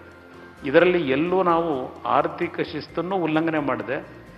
ನಮ್ಮ ರಾಜ್ಯ ಸರ್ಕಾರದ ಫೈನಾನ್ಷಿಯಲ್ ಕಂಡೀಷನ್ನ ಉತ್ತಮವಾದ ರೀತಿಯಲ್ಲಿ ಇಟ್ಟು ಕೆಲಸ ಮಾಡ್ತಾ ಇದ್ದೆ. ಇವತ್ತಲ್ಲೆಲ್ಲೋ ನೋಡ್ತಾ ಇದ್ದೆ, ಬೆಂಗಳೂರು ಅಭಿವೃದ್ಧಿಗೆ ಹೆಚ್ಚಿನ ನಮ್ಮ ಬೆಂಗಳೂರಿನ ಉದ್ಯಮಿಗಳೇನಿದ್ದೀರಿ, ಇವತ್ತು ಒಂದು ಆರ್ಟಿಕಲ್ ಇದೆ, ಎಲಿವೇಟೆಡ್ ಕಾರಿಡಾರು 102 ಕಿಲೋಮೀಟರ್ ಒಂದು ರಸ್ತೆಗಳನ್ನು ಎಲಿವೇಟೆಡ್ ಕಾರಿಡಾರ್ ಮುಖಾಂತರ ಮಾಡಲಿಕ್ಕೆ ಹೊರಟಿದ್ದೇವೆ. ನಾವು ಇಲ್ಲಿ ತಜ್ಞರುಗಳ ವಿರೋಧದ ನಡುವೆ ಇವತ್ತು ಪರಿಸರಕ್ಕೆ ಹಾನಿ ಆಗ್ತಕ್ಕಂಥ ರೀತಿಯಲ್ಲಿ ಮಾಡಲಿಕ್ಕೆ ಹೊರಟಿದ್ದಾರೆ ಅಂತ ಯಾರೋ ಒಂದು ರಿಯಾಕ್ಷನ್ ಕೊಟ್ಟಿದ್ದಾರೆ. ನಾನು ವಿಧಾನಸೌಧ ಮುಕ್ತವಾಗಿದೆ, ಯಾರು ಬೇಕಾದರೂ ಬಂದು ನನ್ನ ಹತ್ರ ಚರ್ಚೆ ಮಾಡ್ಬೋದು. ಬೆಂಗಳೂರು ನಗರದ ಪರಿಸರಕ್ಕೆ ಹಾನಿ ಆಗದಾಗೆ ಬೆಂಗಳೂರಿನಲ್ಲಿ ಜನಸ್ನೇಹಿ ವಾತಾವರಣ ಉಂಟು ಮಾಡಿ ಈ ಒಂದು ರಸ್ತೆಗಳ ಈಸ್ ಔಟ್ ಮಾಡಲಿಕ್ಕೆ ಟ್ರಾಫಿಕ್ ಬಿಂಬಿತವಾಗಿರೋ ವಸ್ತು ಏನು ನನಗೆ ಸ್ಟೀಲ್ ಬ್ರಿಡ್ಜ್ ಬದಲು ಎಲಿವೇಟೆಡ್ ಕಾರಿಡಾರ್ ಪರಿಸರಕ್ಕೆ ಹಾನಿ ಮಾಡಿ ನಾನು ಯಾವುದು ಡೆವಲಪ್ಮೆಂಟ್ ಕಡೆ ಹೋಗೋದಿಲ್ಲ. ಇವತ್ತು ಎಲಿವೇಟೆಡ್ ಕಾರಿಡಾರ್ ರೋಡ್ಗೆ ಸಂಬಂಧಪಟ್ಟಾಗೆ ಮೊದಲನೇ ಹಂತದಲ್ಲಿ ಇವತ್ತು 9,000 ಕೋಟಿ ರೂಪಾಯಿನ ಒಂದು ಯೋಜನೆಗೆ ಟೆಂಡರ್ ಕರಿಬೇಕು ಅಂತ ಹೊರಟಿದ್ದೇವೆ. ಈಗಲೂ ಕೆಲವ್ರಿಗೆ ಅನುಮಾನ ಇದ್ದರೆ ಮುಕ್ತವಾಗಿ ಬಾಗಿಲ್ತದೆ, ಯಾವಾಗ ಬೇಕಾದರೂ ಬಂದು ಅವ್ರಿಗೆ ಯಾರು ಅನುಮಾನ ಇದೆ ಅವ್ರು ಬಂದು ಚರ್ಚೆ ಮಾಡ್ಬೋದು ನನ್ನ ಜೊತೆಯಲ್ಲಿ. ಇಲ್ಲಿ ಬೆಂಗಳೂರು ನಗರದ ಸಮಸ್ಯೆಗೆ ಪರಿಹಾರ ದೊರಕಬೇಕು. ನನಗೆ ಬೇಕಾಗಿರೋದು ಅಷ್ಟೇ. ಈಗ ಔಟರ್ ಪೆರಿಫೆರಿಯಲ್ ರಿಂಗ್ ರೋಡು ನೀವೇ BDA ಕಮಿಷನರ್ ಇದ್ರಿ, ಆಗ ನಾವು ನೀವೆಲ್ಲ ಸೇರಿ ಅವತ್ತು ತೀರ್ಮಾನ ಕೊಟ್ಟು ಮಾಡಬೇಕು ಅಂತೇಳಿ ಲ್ಯಾಂಡ್ ಅಕ್ವಿಸಿಷನ್ವರೆಗೂ ತೀರ್ಮಾನಕ್ಕೆ ಬಂದುಬಿಟ್ಟಿದ್ವು. 12 ವರ್ಷ ಆಯಿತು, ಇವತ್ತು ಆ ಕೆಲಸ ಆಗಲಿಲ್ಲ. ಅವತ್ತು 3,000 ಕೋಟಿಲಿ ಆಗೋ ಕೆಲಸ ಇವತ್ತು 17,000 ಕೋಟಿ ಹೋಗಿದೆ. ಇವತ್ತು ಆ ಕೆಲಸ ಮಾಡಬೇಕು ಅಂದರೆ ಇವತ್ತು 17,000 ಕೋಟಿಗೆ ಇಲ್ಲಿ ಹಲವಾರು ಸರ್ಕಾರಗಳಲ್ಲಿ ಹಿಂದೆ ಈ ಲ್ಯಾಂಡ್ ಅಕ್ವಿಸಿಷನ್ಗೆ ದುಡ್ಡಿಲ್ಲ, ಕೇಂದ್ರ ಸರ್ಕಾರ ಕೊಡ್ತಾ ಇಲ್ಲ, ನಾವೇನು ಮಾಡೋದು ಅಂತ ಹೇಳಿದ್ರು. ನಾನು ಕೇಂದ್ರ ಸರ್ಕಾರದ ಮುಂದೆನೇ ಹೋಗಲಿಲ್ಲ. ಈಗ ರಾಜ್ಯ ಸರ್ಕಾರದಿಂದ 4,500 ಕೋಟಿ ಲ್ಯಾಂಡ್ ಅಕ್ವಿಸಿಷನ್ಗೆ ರಾಜ್ಯ ಸರ್ಕಾರದಿಂದ ಇವತ್ತು ದುಡ್ಡು ಕೊಡ್ತಾ ಇದ್ದೇನೆ. ಇವತ್ತು ಈ ರೀತಿಯ ಒಂದು ಸರ್ಕಾರದಿಂದ ಯೋಜನೆಗಳಿಗೇನು ಚಾಲನೆ ಕೊಡ್ತಾ ಇದ್ದೇವೆ. ಇವನ್ ನಿಮ್ಮ ಸಬರ್ಬನ್ ರೈಲ್ವೆ ದೇವೇಗೌಡರು ಮುಖ್ಯಮಂತ್ರಿಗಳಿದ್ದಾಗ ಅದಕ್ಕೆ ಚಿಂತೆ ಮಾಡಿದ್ದು, ಅದು ಭಾಳ ಜನಕ್ಕೆ ಗೊತ್ತಿಲ್ಲ. ಅದು 95ರಲ್ಲಿ ಮುಖ್ಯಮಂತ್ರಿಗಳಿದ್ದಾಗ ಸಬರ್ಬನ್ ರೈಲ್ನ ಇಲ್ಲಿ ಇಂಟ್ರೊಡ್ಯೂಸ್ ಮಾಡಬೇಕು ಅಂತ ಹೊರಟರು. ಅಷ್ಟರೊತ್ತು ಡೆಲ್ಲಿಗೆ ಹೋದ್ರು, ಅದು ಅಲ್ಲಿಗೆ ನಿಂತೋಯ್ತದು. ಇಲ್ಲಿ ಯಾರು ಮತ್ತೆ ಮುಂದುವರಿಸಲಿಲ್ಲ ಸರ್. ತಾವು ಈಗ ಅದಕ್ಕೂ ಕ್ಲಿಯರೆನ್ಸ್ ಕೊಟ್ಕೊಂಡಿದ್ದೇವೆ, ಅದು ಕ್ಲಿಯರ್ ಮಾಡಿ ಅದು ವರ್ಕ್ ಶುರು ಮಾಡಬೇಕು. ತಾವು ತಮ್ಮ ಚುನಾವಣಾ ಘೋಷಣಾ ಪತ್ರದ ಅತಿ ಮುಖ್ಯವಾದ ಘೋಷಣೆ ಈ ರೈತರ ಸಾಲ ಮನ್ನಾ. ಈ ರೈತರ ಸಾಲ ಮನ್ನಾದಿಂದ ರೈತರ ತಾತ್ಕಾಲಿಕವಾಗಿ ಅವ್ರ ಸಾಲದ ಹೊರೆ ಕಮ್ಮಿ ಆಗ್ಬೋದು, ಮತ್ತೆ ಮರುಸಾಲ ಎತ್ತುವಂಥ ಶಕ್ತಿ ಬರ್ಬೋದು. ಆದರೆ ಅವ್ರಿಗೆ ಸುಸ್ಥಿರವಾದ ಕೊಳ್ಳುವ ಸಾಮರ್ಥ್ಯವನ್ನು ಹೆಚ್ಚಿಸಕ್ಕೆ ಸಾಧ್ಯವ? ಯಾಕೆಂತಂದ್ರೆ HSR ಲೇಔಟ್ನ ಒಂದು 60-40 ಸೈಟ್ ಮಾರಾಟದಿಂದ ಬರೋ ಸುಮಾರು 5 ಪಟ್ಟು ಹೆಚ್ಚಿನ ಬೆಲೆ ಸಿಗುತ್ತೆ. ಒಂದು ಗಂಗಾವತಿ ಸಿಂಧೂರು ಕಾರಟಗಿ ಕಡೆ ಒಂದು 10 ಎಕರೆ ನೀರಾವರಿ ಜಮೀನು ಮಾರಾಟ ಮಾಡಿದ್ರು ಕೂಡ ಅಷ್ಟು ದುಡ್ಡು ಬರೋಕ್ಕೆ ಸಾಧ್ಯ ಇಲ್ಲ. ಈ ಅಂತರವನ್ನ, ಈ ಅಸಮಾನತೆಯನ್ನು ತೊಡೆದು ಹಾಕೋದು ವಿಚಾರದಲ್ಲಿ ರಾಜಕೀಯ ಪಕ್ಷಗಳಾಗಲಿ ಸರ್ಕಾರಗಳಾಗಲಿ ಅದಕ್ಕೋಸ್ಕರಲೇ ಇವತ್ತು ನಾವು ರೈತನ ಒಂದು ಕಡಿಮೆ ವೆಚ್ಚದಲ್ಲಿ ಹೆಚ್ಚಿನ ಲಾಭ ಪಡೆಯತಕ್ಕಂಥ ರೀತಿಯ ಒಂದು ಕೃಷಿ ಪದ್ಧತಿಗಳನ್ನು ಬದಲಾವಣೆ ಮಾಡಬೇಕು. ನಾವು ಈ ಬಜೆಟ್ನಲ್ಲಿ ನಮ್ಮ ರೈತರು ಅಲ್ಲೇನು ಕೂತಿದ್ದಾರೆ ಒಂದು ಅವ್ರ ಗಮನಕ್ಕೂ ತರ್ತಕ್ಕಂಥದ್ದು, ನಾವು 100 ಜನರ ಒಂದು ರೈತರುಗಳು ಒಂದು ಸಾಮೂಹಿಕವಾದಂಥ ಒಂದು ಗುಂಪು ಮಾಡ್ಕೊಂಡು ಕೃಷಿ ಮಾಡ್ತಕ್ಕಂಥದ್ದಕ್ಕೆ ಅವರು ಒಟ್ಟಾಗಿ ಹೊರಟ್ರೆ ಅವರಿಗೆ ನಾವು ಇನ್ಸೆಂಟಿವ್ ಕೊಡ್ತಕ್ಕಂಥ ಒಂದು ಕಾರ್ಯಕ್ರಮ ಶುರು ಮಾಡಿದ್ದೀವಿ. ಶ್ರೀನಿವಾಸ ಮೂರ್ತಿಯವರು ಇಲ್ಲಿ ಕೂತಿದ್ದಾರೆ. ಇಲ್ಲಿ ನಾನು ಮುಖ್ಯಮಂತ್ರಿ ಇದ್ದಾಗ 2006-7ರಲ್ಲಿ ಒಂದು ಬೆಳಗ್ಗೆಯಿಂದ ಸಾಯಂಕಾಲದವರೆಗೆ ರೈತರ ಕಾರ್ಯಾಗಾರ ಮಾಡಿದೆ. ಆ ಕಾರ್ಯಾಗಾರದಲ್ಲಿ ಬೆಳಗ್ಗೆಯಿಂದ ಸಾಯಂಕಾಲದವರೆಗೂ ಎಲ್ಲ ರೈತರಿಂದ ಮಾಹಿತಿ ತಗೊಂಡು ಅವ್ರ ಚೇರ್ಮನ್ಶಿಪ್ನಲ್ಲೇ ಒಂದು ಕಮಿಟಿ ಮಾಡಿದ್ದೆ. ಹಲವಾರು ಕೃಷಿ ತಜ್ಞರನ್ನ ಎಲ್ಲರನ್ನೂ ಸೇರಿಸಿ ಒಂದು ಕಮಿಟಿ ಮಾಡಿ ಆ ಕಮಿಟಿಯವರು ಒಂದು ರಿಪೋರ್ಟ್ ಕೊಟ್ಟಾಗ ಅದು ಗವರ್ನರ್ ರೂಲ್ ಇದ್ದಾಗ ಅದಕ್ಕೆ ಕೋಲ್ಡ್ ಸ್ಟೋರೇಜಲ್ಲಿ ಇಟ್ಕೊಂಡಿದ್ದಾರೆ. 12 ವರ್ಷದಿಂದ ಅದ್ರ ಬಗ್ಗೆ ಯಾರೂ ಗಮನ ಕೊಡಲಿಲ್ಲ. ಅವರು ಅವತ್ತು ಕೊಟ್ಟಂಥ ಒಂದು ಕಮಿಟಿ ರಿಪೋರ್ಟು ಮುಂದಿನ 5 ವರ್ಷದಲ್ಲಿ 5,000 ಕೋಟಿ ರೂಪಾಯಿಗಳನ್ನು ಇದು ಫಾರ್ಮಿಂಗ್ ಸೆಕ್ಟರ್ಗೆ ಯಾವ್ಯಾವ ಯೋಜನೆಗಳಿಗೆ ಹಣವನ್ನು ಕ್ರೋಢೀಕರಿಸಿ ಕೊಡಬೇಕು ಅಂತೇಳಿ ಅವರೊಂದು ಪ್ರೋಗ್ರಾಮ್ ಕೊಟ್ಟಿದ್ದರು. ಅದನ್ನು 5 ವರ್ಷದಲ್ಲಿ ಮಾಡಿದ್ರೆ ರೈತ ಒಂದು ನೆಮ್ಮದಿಯಿಂದ ಬದುಕಲಿಕ್ಕೆ ಅವಕಾಶಗಳಾಗ್ತದೆ ಅಂತೇಳಿ ಅವರೊಂದು ರಿಪೋರ್ಟ್ ಏನು ಕೊಟ್ಟರು. ಆ ರಿಪೋರ್ಟ್ ಯಾರು ತೆಗೆದು ನೋಡಲೇ ಇಲ್ಲ. ಈ ತಾವದನ್ನ ಅದೆಲ್ಲ ಕೈಗೆ ಎತ್ಕೊತಾ ಇದ್ದೀವಿ. ಈಗ ಇಸ್ರೇಲ್ ಪದ್ಧತಿ ಯಾಕೆ ತರಬೇಕು ಅಂತ ಹೊರಟಿದ್ದೇವೆ. ಒಂದೊಂದು ಹನಿ ನೀರಿಗೂ ನಾವು ಮುಂದೆ ಕಷ್ಟಪಡಬೇಕಿದೆ. ಕೆಲವರಿಗೆ ಜಲಾಶಯದಿಂದ ನೀರು ಕೊಡ್ತೀವಿ, ಅವರಿಗೆ ಆ ನೀರಿನ ಮಹತ್ವ ಗೊತ್ತಿಲ್ಲ. ಕೆನಾಲ್ಗಳಲ್ಲಿ ನೀರು ಹರಿದು ಹೋಗ್ತದೆ, ವೇಸ್ಟ್ ಆಗ್ತದೆ. ಇವತ್ತು ನೀರನ್ನು ಸರಿಯಾಗಿ ಬಳಕೆ ಮಾಡಿಕೊಂಡು ಇವತ್ತು ಅಗ್ರಿಕಲ್ಚರ್ನಲ್ಲಿ ಹೆಚ್ಚಿನ ಆದಾಯ ಉತ್ಪತ್ತಿ ಮಾಡತಕ್ಕಂಥದ್ದಕ್ಕೆ ಯಾವ ಕಾರ್ಯಕ್ರಮಗಳು ಬದಲಾವಣೆ ಮಾಡಬೇಕು. ಪ್ರಗತಿಪರ ರೈತ ಸ್ನೇಹಿತರಿದ್ದಾರೆ. ಅದರಲ್ಲಿ ಬಹಳ ಒಂದು ವಿಶಿಷ್ಟವಾದ ಸಂಗತಿ ಏನು ಅಂತಂದ್ರೆ, ಕಬ್ಬು ಬೆಳೆಗಾರರು ಹೋರಾಟಗಾರರಾಗೆ ಉಳ್ಕೊಳ್ತಾರೆ, ಸಕ್ಕರೆ ಕಾರ್ಖಾನೆ ಮಾಲೀಕರೆಲ್ಲ ರಾಜಕಾರಣಿಗಳಾಗ್ತಿದ್ದಾರೆ. ಹೀಗಾಗಿ ಸಂಘರ್ಷ ನಿರಂತರವಾಗಿ ಮುಂದುವರಿತಾನೆ ಇದೆ. ಅವ್ರ ಸಮಸ್ಯೆ ಪರಿಹಾರ ಸಿಗ್ತಾ ಇಲ್ಲ. ಅವರಿಂದ ಒಂದು ಧ್ವನಿ ಕೇಳ್ಬೋದು ಅಂತ ಕಾಣುತ್ತೆ. ರೈತ ಪ್ರತಿನಿಧಿಗಳು ಯಾರಾದ್ರೊಬ್ರು ತಾವು ಪರಿಚಯಿಸ್ಕೊಂಡ್ಬಿಟ್ಟು ಮಾತಾಡಿ. ನಿಮಿಷ ಅಲ್ಲೇನೋ ಮಾತಾಡ್ಲಿ, ಆಮೇಲೆ ಮಾತಾಡೋಣ. ಅವ್ರಿಗೆ ಮೈಕ್ ಕೊಡಿ, ಅಲ್ಲಿ ಕೊಡಿ, ಮೈಕ್ ಕೊಡಿ. ಅಲ್ಲಿ ಅವರೇನು ಮಾತಾಡ್ತಾರೆ, ರೈತ ನಾಯಕರು ಮಾತಾಡಿ. ನಾನು ಮಂಡ್ಯದಿಂದ ಬಂದಿದ್ದೀನಿ, ಹರೀಶ್ ಅಂತೇಳಿ, ಯುವ ರೈತ. ಏನಾಗಿದೆ, ನಮ್ಮ ಸಂವಿಧಾನ ಮತ್ತು ಕಾನೂನು ನಮಗೆ ಫ್ಲೆಕ್ಸಿಬಲ್ ಆಗಿ ಕಾಣ್ತಾ ಇದೆ. ಯಾಕೆ ಅಂತಂದರೆ, ಈಗ ಸಹಜವಾಗಿ ಮಂಡ್ಯದಿಂದ ಬಂದಿರೋ ಕಬ್ಬು ಬೆಳೆಗಾರ ಆಗಿರೋದ್ರಿಂದ ಆ ಸಮಸ್ಯೆನ ಹೇಳ್ತಾ ಇದ್ದೀನಿ. 14 ದಿವಸದಲ್ಲಿ ಪೇಮೆಂಟ್ ಕೊಡಬೇಕು ಅಂತ ಕಾನೂನು ಇದೆ, ಪೇಮೆಂಟ್ ಕೊಡ್ತಾ ಇಲ್ಲ, ಅವ್ರ ಮೇಲೆ ಯಾವುದೇ ಕ್ರಮ ತಗೊಳ್ಳಲ್ಲ. ಅದೇ ರೈತ ಬೆಳೆ ಬೆಳೆಯೋಕ್ಕೆ ತಾನು ಒಡವೆ ತಗೊಂಡೋಗಿಟ್ರೆ ಅವ್ನು 1 ವರ್ಷ ಕಳೀತಿದ್ದಂಗೆ ಸುಸ್ತಿ ಆದರೆ ಅವನಿಗೆ ರೀಬಡ್ಡಿ ಹಾಕ್ತಾರೆ, ಎಲ್ಲನೂ ವಸೂಲಿ ಮಾಡ್ತಾರೆ. ರೈತನಿಗೂ ಒಂಥರ ಕಾನೂನು, ಅದೇ ಉದ್ಯಮಿಗಳಿಗೊಂಥರ ಕಾನೂನು. ಮತ್ತು ಅರೆ ನಿರುದ್ಯೋಗ ಸೃಷ್ಟಿ ಆಯ್ತದೆ. ಕೃಷಿ ಕ್ಷೇತ್ರದಲ್ಲಿ ಏನು ವೈಜ್ಞಾನಿಕವಾಗಿ ಬೆಳವಣಿಗೆ ಆಯ್ತದೆ ನೋಡಿ. ಅತಿವೃಷ್ಟಿ ಅನಾವೃಷ್ಟಿ ಯಾವುದೇ ಆದ್ರೂ ಉತ್ಪಾದನೆ ಕುಸಿತ ಆಗಿಲ್ಲ, ಉತ್ಪಾದನೆ ಚೆನ್ನಾಗೇ ಇದೆ. ಆದರೆ ಸಮಗ್ರ ಎಲ್ಲ ರೈತರಿಗೂ ನ್ಯಾಯ ದೊರಕಬೇಕಾಗಿದೆ. ನೀವು ಹೇಳ್ದಂಗೆ ನೀರಾವರಿ ಎಲ್ಲ ರೈತರಿಗೂ ಅನುಷ್ಠಾನ ಆಗಬೇಕಾಗಿದೆ. ಮುಖ್ಯಮಂತ್ರಿಗಳಲ್ಲಿ ಮನವಿ ಮಾಡ್ತಾ ಇದ್ದೀನಿ. ರೈತರು ಭಾಳಷ್ಟು ಜನ ವಲಸೆ ಹೋಗ್ತಾ ಇದ್ದಾರೆ ಬದುಕೋಕ್ಕಾಗ್ದೇನೆ. ಏನಕ್ಕೆ ಅಂದರೆ ವೈಜ್ಞಾನಿಕ ಬೆಲೆ ನಿಗದಿ ಮಾಡಿಕೊಡ್ಬೇಕು ಅಂತೇಳಿ ಆ ನಿಟ್ಟಲ್ಲಿ ನೀವು ಕ್ರಮ ತಗೋತೀರಿ ಅನ್ನೋ ಭರವಸೆನ ಇರ್ತಾ ನನ್ನ ಮಾತನ್ನು ಧನ್ಯವಾದ. ಈಗ ಮಂಡ್ಯದಲ್ಲಿ ಅವರೇನು ಕಬ್ಬನ್ನ ಕಾರ್ಖಾನೆ ಕೊಟ್ಟಿದ್ದಾರೆ, ತಲುಪಿಸಿದ್ದಾರೆ. 17 ಕೋಟಿ ಪೇಮೆಂಟ್ ಆಗಿದೆ ಇಲ್ಲಿವರೆಗೆ. ಇನ್ನೂ 17 ಕೋಟಿ ಪೇಮೆಂಟ್ ಆಗಬೇಕು. ಕಬ್ಬನ್ನು ಕಟಾವು ಮಾಡಿ ನೀವೇನು ಮೈ ಶುಗರ್ ಕಾರ್ಖಾನೆ ಕೊಟ್ಟಿದ್ದೀರಿ. ಈ 17 ಕೋಟಿ ಇನ್ನೂ ಪೇಮೆಂಟ್ ಯಾಕಾಗಲಿಲ್ಲ, ನಾವೆಲ್ಲ ಚೆಕ್ ಮಾಡಿದ್ದೇನೆ. ಸುಮಾರು 38 ಕೋಟಿ ವ್ಯಾಲ್ಯೂ ಸಕ್ಕರೆ ಗೋಡನಲ್ಲಿದೆ. ಕೇಂದ್ರ ಸರ್ಕಾರ ಆ ಸಕ್ಕರೆ ಮಾರಾಟ ಮಾಡಲಿಕ್ಕೆ ಪರ್ಮಿಷನ್ ಕೊಡಬೇಕು. ಆ ಪರ್ಮಿಷನ್ ಕೊಟ್ಟರೆ ಸಕ್ಕರೆ ಮಾರಾಟ ಮಾಡಿ ನಿಮಗೆ ಪೇಮೆಂಟ್ ಕೊಡ್ಬೋದು. ಈಗ ಕೇಂದ್ರ ಸರ್ಕಾರಕ್ಕೆ ನಾವು ಒಂದು ರಿಕ್ವೆಸ್ಟ್ ಮಾಡಿದ್ದೇವೆ, ಸರ್ಕಾರದಿಂದ ಮಾರಾಟ ಮಾಡಲಿಕ್ಕೆ ಮೈ ಶುಗರಿಗೆ ಪರ್ಮಿಷನ್ ಕೊಡಿ ಅಂತೇಳಿ. ಈಗ ತಡ ಆದರೆ ಈಗ ನಾನು ಮತ್ತೆ ಸರ್ಕಾರದಲ್ಲೇ ನಿಮಗೆ ಈಗ ಅಸಿಸ್ಟೆನ್ಸ್ ಕೊಡ್ಬೇಕು. ನಾನೀಗ ಈಗಾಗಲೇ ಆ ಕಾರ್ಖಾನೆ ಪರಿಸ್ಥಿತಿಗಳೇನಿದೆ, ಮೊನ್ನೆ ಓಪನ್ ಮಾಡಲಿಕ್ಕೆ ಸರ್ಕಾರದಲ್ಲೇ ದುಡ್ಡು ಕೊಟ್ಟು ಓಪನ್ ಮಾಡುತ್ತೆ, ರೈತರಿಗೆ ತೊಂದರೆ ಆಗಬಾರ್ದು ಅಂತ ಹೇಳಿ. ಈಗ ಸ್ಟಾಕ್ ಇದೆ, 38 ಕೋಟಿ ರೂಪಾಯಿ ಸಕ್ಕರೆಯಲ್ಲಿದೆ, ಸ್ಟಾಕ್ ಇದೆ. ಅದು ಮಾರಾಟ ಮಾಡಿದ್ರೆ ಅವ್ರು ದುಡ್ಡು ಕೊಡೋ ಪರಿಸ್ಥಿತಿ ಇಲ್ಲ. ಈಗ ಇವತ್ತು ಮಂಡ್ಯದಲ್ಲಿ ಶಂಕರಲಿಂಗೇಗೌಡರಿಗೆ ಒಂದು ಮಾತು ಹೇಳಿದ್ರಲ್ಲ, ಈಗ ಕಾರ್ಖಾನೆಗಳನ್ನು ಹೊಸದಾಗಿ ತೆಗಿಲಿಕ್ಕೆ ಅವಕಾಶ ಕೊಡಬೇಡಿ, ಕಾರ್ಖಾನೆಗಳಲ್ಲಿ ಇಥನಾಲ್ನ ಪ್ರೊಡಕ್ಷನ್ ಮಾಡ್ತಕ್ಕಂಥ ಯೂನಿಟ್ಗಳಿಗೆ ಎನ್ಕರೇಜ್ಮೆಂಟ್ ಕೊಡಿ, ಬೇರೆ ಬೇರೆ ಬೈ ಪ್ರಾಡಕ್ಟ್ಗಳಿಗೆ ಅವಕಾಶಗಳನ್ನು ಕೊಡಬೇಕು ಅಂತಕ್ಕಂಥ ಮಾತು ಹೇಳಿದ್ರು. ಇವತ್ತು ಮಂಡ್ಯದಲ್ಲಿ ಆ ಮೈ ಶುಗರ್ ಕಾರ್ಖಾನೆಗೆ ಸುಮಾರು 400 ಕೋಟಿ ಮೇಲೆ ಖರ್ಚು ಮಾಡಿದ್ವಿ ಕಳೆದ 10 ವರ್ಷದಲ್ಲಿ. ಬಟ್ ಆ ಕಾರ್ಖಾನೆ ಮೂಲಭೂತ ಸೌಕರ್ಯನ ಕೊಡ್ತಕ್ಕಂಥದ್ದು ನಾವು ಹೇಳೋದು ಏನೂ ಆಗಲಿಲ್ಲ. ಈಗ ಅದಕ್ಕೋಸ್ಕರಲೇ ಎಥನಾಲ್ ಪ್ರೊಡಕ್ಷನಿಂದ ಹಿಡಿದು ಪವರ್ ಜನರೇಷನಿಂದ ಹಿಡಿದು ಎಲ್ಲ ರೀತಿಯ ಯೂನಿಟ್ನ ಇವತ್ತು ಹೊಸ ಕಾರ್ಖಾನೆನೇ, ಆ ಕಾರ್ಖಾನೆ ಟಚ್ ಮಾಡ್ತಾ ಇಲ್ಲ ನಾನು. ಹೊಸ ಕಾರ್ಖಾನೆಯನ್ನು ಮಂಡ್ಯದಲ್ಲಿ ಪ್ರಾರಂಭ ಮಾಡಲಿಕ್ಕೆ ಈಗ ಇನ್ನೊಂದು 2 ತಿಂಗಳಲ್ಲಿ ಉದ್ಲಿ ಪೂಜೆ ಕಾರ್ಯಕ್ರಮನೇ ಇಟ್ಕೊಂಡಿದ್ದೀವಿ, ಅಲ್ಲಿ ಉಳಿಸ್ಬೇಕು ಅಂತ ಹೇಳಿ. ಅದರಿಂದ ಕಾರ್ಖಾನೆ ದುಡ್ಡೇನು ಕೊಡಬೇಕಾಗಿದೆ ಅದ್ರ ಬಗ್ಗೆ ಈಗಾಗಲೇ ನನ್ನ ತಲೆಯಲ್ಲಿದೆ. ಕೇಂದ್ರ ಸರ್ಕಾರ ಪರ್ಮಿಷನ್ ಕೊಡದೇ ಇದ್ದರೆ ರಾಜ್ಯ ಸರ್ಕಾರದಿಂದ ರೈತರು ದುಡ್ಡು ಕೊಡಿಸ್ಲಿಕ್ಕೆ ನಾನು ಏನು ತೀರ್ಮಾನ ತಗೋತೀನಿ ಅನ್ನೋದು ಒಂದು. KSRTC ವಿಷಯದಲ್ಲಿ ಹೇಳಿದ್ರಿ ದರ ಏರಿಸಬೇಕು ಅಂತ ಹೇಳಿ, ನನ್ನ ಮೇಲೆ ಭಾಳ ಒತ್ತಡ ಇದೆ ನಮ್ಮ KSRTC ಇಲಾಖೆಯಿಂದ.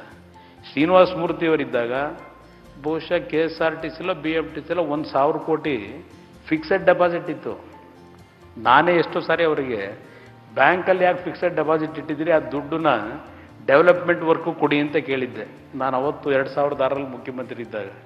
ಆದರೆ ಇವತ್ತು KSRTC ಪರಿಸ್ಥಿತಿ, BMTC ಪರಿಸ್ಥಿತಿ ಏನಾಗಿದೆ, ಇವತ್ತು ಲಾಸ್ನಲ್ಲಿದ್ದಾರೆ.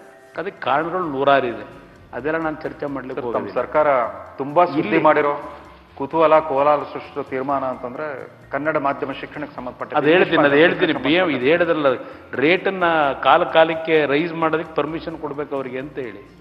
ಇವತ್ತು ಪೆಟ್ರೋಲ್ ಬೆಲೆ ಕಳೆದ ಒಂದು 15-20 ದಿವಸದಲ್ಲಿ ಡೀಸೆಲ್ ಬೆಲೆ 3 ರೂಪಾಯಿ ಜಾಸ್ತಿ ಆಗಿದೆ ಅಂತ ನಮ್ಮ ಅಧಿಕಾರಿಗಳು ನನ್ನ ಹತ್ರ ಬಂದರು. ಅವರೀಗ ರೇಟ್ ರೈಸ್ ಮಾಡಬೇಕು ಪ್ರಯಾಣಿಕರ ಮೇಲೆ. ನಾನು ನಾಳೆ ಬೆಳಗ್ಗೆ ಲೋಕಸಭೆ ಚುನಾವಣೆಗೆ ಹೋಗಬೇಕು, ರೇಟ್ ರೈಸ್ ಮಾಡ್ತಿದ್ದಾಗೆ ನಾಳೆ ಬೆಳಗ್ಗೆ ನಮ್ಮ ಸ್ನೇಹಿತರು ದೊಡ್ಡ ದೊಡ್ಡ ಆರ್ಟಿಕಲ್ಗಳು ಬರೀತಾರೆ, ಕುಮಾರಸ್ವಾಮಿ ಅವರು ಬಡ ಜನರ ಮೇಲೆ ಹೊರೆ ಏರಿಸ್ಬಿಟ್ರು ಅಂತೇಳಿ. ಅಲ್ಲಿ ಬಹುಶಃ 15 ಕೋಟಿ ಪ್ರತಿದಿನ ಲಾಸ್ ಆಯ್ತಿದೆಯೋ ಅದೇನೋ ಇರಬೇಕು ಅಂತ ಕಾಣಿಸ್ತದೆ. 15 ಕೋಟಿವರೆಗೆ ಪ್ರತಿದಿನ KSRTC ಮೇಲೆ ಹೊರೆ ಬೀಳ್ತಾ ಇದೆ, BMTC KSRTC. ಸಾರಿಗೆ ವ್ಯವಸ್ಥೆಗೆ ಸಂಬಂಧಪಟ್ಟಂತೆ ದಕ್ಷಿಣ ಕನ್ನಡ ಜಿಲ್ಲೆ ಸಂಪೂರ್ಣ ಬಹುತೇಕ ಖಾಸಗಿ ಬಸ್ಗಳನ್ನ ಅವಲಂಬಿಸಿರುವ ವ್ಯವಸ್ಥೆ. ತಮಿಳುನಾಡಿನಲ್ಲಿ ಸುಮಾರು 4 ದಶಕಗಳ ಹಿಂದೆನೇ 4 ಕಾಂಪಿಟಿಂಗ್ ಪಬ್ಲಿಕ್ ಕಾರ್ಪೊರೇಷನ್ಗಳಿದ್ವು. ಅಲ್ಲಿ 2 ನಿಮಿಷದಲ್ಲಿ ನೀವು ಯಾವುದೇ ತಮಿಳುನಾಡಿನ ಯಾವುದೇ ಮೂಲೆಯಲ್ಲಿ ನಿಂತ್ಕೊಳ್ಳಿ, 2 ನಿಮಿಷದಲ್ಲಿ ಯಾವುದೋ ಒಂದು ಬಸ್ ಬಂದೇ ಬಿಡುತ್ತೆ ನಿಮ್ಮ ಪಿಕಪ್ ಮಾಡಿ. ಆ ಥರದ ಸೌಕರ್ಯವನ್ನು ಸೃಷ್ಟಿ ಮಾಡ್ಲಿಕ್ಕೆ ಆಗಲಿಲ್ಲ. ಒಂದು ಕಾಲದಲ್ಲಿ ನಮ್ಮ ಅಧಿಕಾರಿಗಳೇ ಇದ್ದಾರೆ, ನಿವೃತ್ತ ಅಧಿಕಾರಿಗಳು ಕೇಳಿ, ಮಧ್ಯಮ ವರ್ಗದವರು ಇಡೀ ದೇಶಕ್ಕೆ ನಮ್ಮ KSRTC ಸಂಸ್ಥೆ ಅತ್ಯಂತ ಮಾದರಿಯಾಗಿ ಕೆಲಸ ಮಾಡಿದಂಥ ಸಂಸ್ಥೆ ನಮ್ಮ ರಾಜ್ಯದಲ್ಲಿ ಒಂದು ಕಾಲದಲ್ಲಿ. ಆದರೆ ಕಳೆದ ಹಲವಾರು ವರ್ಷಗಳಿಂದ ಅದಕ್ಕೆ ಯಾವ ಕಾರಣಕ್ಕೆ ಏನೇನಾಯಿತು ಅನ್ನೋದು ನಾನು ಈ ಸಭೆಯಲ್ಲಿ ಚರ್ಚೆ ಮಾಡಿದ್ರೆ ರಾಜಕೀಯವಾಗಿ ಚರ್ಚೆ ಮಾಡಿದಾಗ ಆಗ್ಬಿಡುತ್ತೆ. ಅದು ನನಗೆ ಬೇಕಾಗಿಲ್ಲ. ಆದರೆ ಇದನ್ನು ಸರಿಪಡಿಸಬೇಕಾದ ಜವಾಬ್ದಾರಿ ಈಗ ನನ್ನ ಮೇಲಿದೆ. ಸಮಯ ಬೇಕು, ಇದನ್ನು ಸರಿಪಡಿಸ್ತೀವಿ. ಇದು ಎರಡೂ ಸಂಸ್ಥೆಗಳು BMTC ಇರಲಿ, ಇವತ್ತು ನಮ್ಮ ಉತ್ತರ ಕನ್ನಡದ ಹೈದರಾಬಾದ್ ಕರ್ನಾಟಕ, ನಮ್ಮ ಮುಂಬೈ ಕರ್ನಾಟಕದ ವಾಯುವ್ಯ ಅಲ್ಲಿಯ ಸಂಸ್ಥೆಗಳೇನಿದೆ ಅವೆಲ್ಲವನ್ನ ಮತ್ತೆ ಲಾಭದಾಯಕವಾದಂಥ ಪರಿಸ್ಥಿತಿಗೆ ತರಬೇಕಾಗಿದೆ. ಅದರ ಬಗ್ಗೆ ಕೆಲವು ಸ್ವಲ್ಪ ಸಮಯ ಬೇಕು ನನಗೆ. ಆದಂಥ ಕೆಲವು ಲೋಪದೋಷಗಳನ್ನು ಸರಿಪಡಿಸಬೇಕಾಗಿದೆ. ಹಿಂದೆ ಏನಿತ್ತು ಅವರ ಕಾಲದಲ್ಲಿ ಆ ಒಂದು ಪರಿಸ್ಥಿತಿ ತರಬೇಕು ಅಂತೇಳಿ ಕೆಲವು ತೀರ್ಮಾನ ಮಾಡ್ತೀವಿ. ಹಾಗಂತೇಳಿ ಜನಗಳ ಮೇಲೆ ಹೊರೆ ಹೊರಿಸ್ಲಿಕ್ಕೂ ಹೋಗೋದಿಲ್ಲ ಹೆಚ್ಚಾಗಿ. ಆದರೆ ನಮ್ಮ ಒಂದು ಲೂಪ್ ಹೋಲ್ಸ್ಗಳೇನಿದ್ದಾವೆ, ಸೋರಿಕೆ ಅಂತಕ್ಕಂಥದ್ದು, ಅದನ್ನು ಎಲ್ಲೆಲ್ಲಿ ತಡಿಬೇಕು, ತಡೆದದನ್ನು ಸರಿಪಡಿಸಬೇಕು ಅಂತಕ್ಕಂಥದ್ದಕ್ಕೆ ಈಗಾಗಲೇ ಕ್ರಮ ತೆಗೆದುಕೊತೈತೆ. ಈಗಾಗಲೇ ಬಿಲ್ಲು ಬಾಣಗಳನ್ನ ಹೂಡಿ ತಮ್ಮ ಗುರಿಯಾಗಿ ಇಟ್ಕೊಂಡಿದ್ದಾರೆ. ನಿಮ್ಮ ಸರ್ಕಾರದ ಅತ್ಯಂತ ವಿವಾದಾಸ್ಪದವಾದ ಘೋಷಣೆ ಅಂತಂದರೆ 1,000 ಇಂಗ್ಲಿಷ್ ಮೀಡಿಯಂ ಪಬ್ಲಿಕ್ ಶಾಲೆಗಳ ಸ್ಥಾಪನೆ. ಹಲವಾರು ಶಿಕ್ಷಣ ತಜ್ಞರು, ಚಿಂತಕರು ಇಲ್ಲಿದ್ದಾರೆ, ಕನ್ನಡ ಪರ ಹೋರಾಟಗಾರರಿದ್ದಾರೆ. ಪ್ರೊಫೆಸರ್ ಮರುಳುಸಿದ್ದಪ್ಪನವರು ಇದ್ರ ಬಗ್ಗೆ ತಮ್ಮ ಸಂದಿಗ್ಧವನ್ನು ಮಂಡಿಸಿದ್ರೆ ಮುಖ್ಯಮಂತ್ರಿಗಳು ಉತ್ತರಿಸ್ಬೋದು ಅಂತ.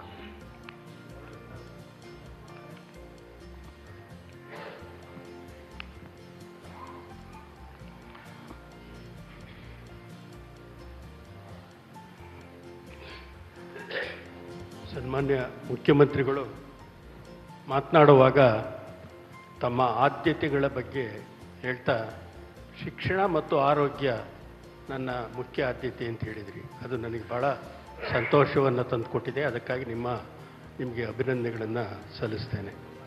ಆದರೆ ಶಿಕ್ಷಣ ಮತ್ತು ಆರೋಗ್ಯ ಅಂತನ್ನೋದು ಭಾಳ ವ್ಯಾಪಕವಾದ ವಿಚಾರ.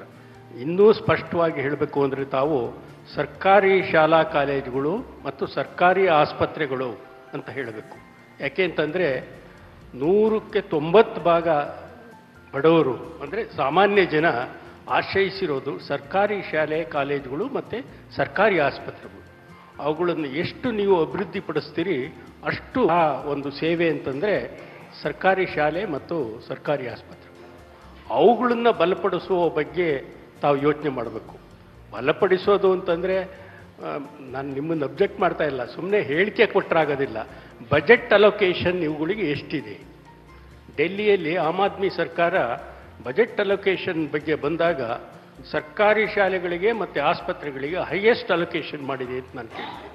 ಅದರಿಂದ ಬಜೆಟ್ ಅಲೋಕೇಶನ್ ಮೂಲಕ ಸರ್ಕಾರಿ ಶಾಲೆಗಳನ್ನು ಮತ್ತು ಸರ್ಕಾರಿ ಆಸ್ಪತ್ರೆಗಳನ್ನು ಬಲಪಡಿಸಬೇಕು ಅನ್ನೋದು ಒಂದು ವಿಚಾರ. ಈಗ ಪ್ರೊಫೆಸರ್ ರವೀಂದ್ರ ರೇಷ್ಮೆ ಅವರು ಕನ್ನಡ ಮಾಧ್ಯಮದ ಬಗ್ಗೆ ಹೇಳಿದರು. ಇದು ಕನ್ನಡ ಮಾಧ್ಯಮವನ್ನು ಶಾಲೆಗಳಲ್ಲಿ 1,000 ಆಯ್ದ ಶಾಲೆಗಳಿಗೆ ಇಂಗ್ಲೀಷ್ ಮಾಧ್ಯಮವನ್ನು ಕೊಡುವ ಬಗ್ಗೆ ತಾವು ತೀರ್ಮಾನವನ್ನು ತಗೊಂಡಿದ್ದೀರಿ ತಮ್ಮ ಸರ್ಕಾರ. ಇದರ ವಿಚಾರಕ್ಕೆ ನಾನು ಹೆಚ್ಚು ಅಬ್ಜೆಕ್ಷನ್ ಮಾಡೋದಕ್ಕೆ ಹೋಗೋದಿಲ್ಲ. ಇದು ಬಹಳ ವ್ಯಾಪಕವಾದ ಇಲಾಖೆಯವರು ಇವತ್ತಲೂ ಹೇಳಿದ್ದಾರೆ. ಆ ರೀತಿಯಲ್ಲಿ ನಮ್ಮ ದಲಿತ ಚಿಂತಕರು ಅನೇಕ ಜನ ಇಂಗ್ಲೀಷ್ ಮಾಧ್ಯಮದ ಪರವಾಗಿದ್ದಾರೆ ಎನ್ನುವಂತಹ ವಾಸ್ತವ ನನಗೆ ಗೊತ್ತಿದೆ.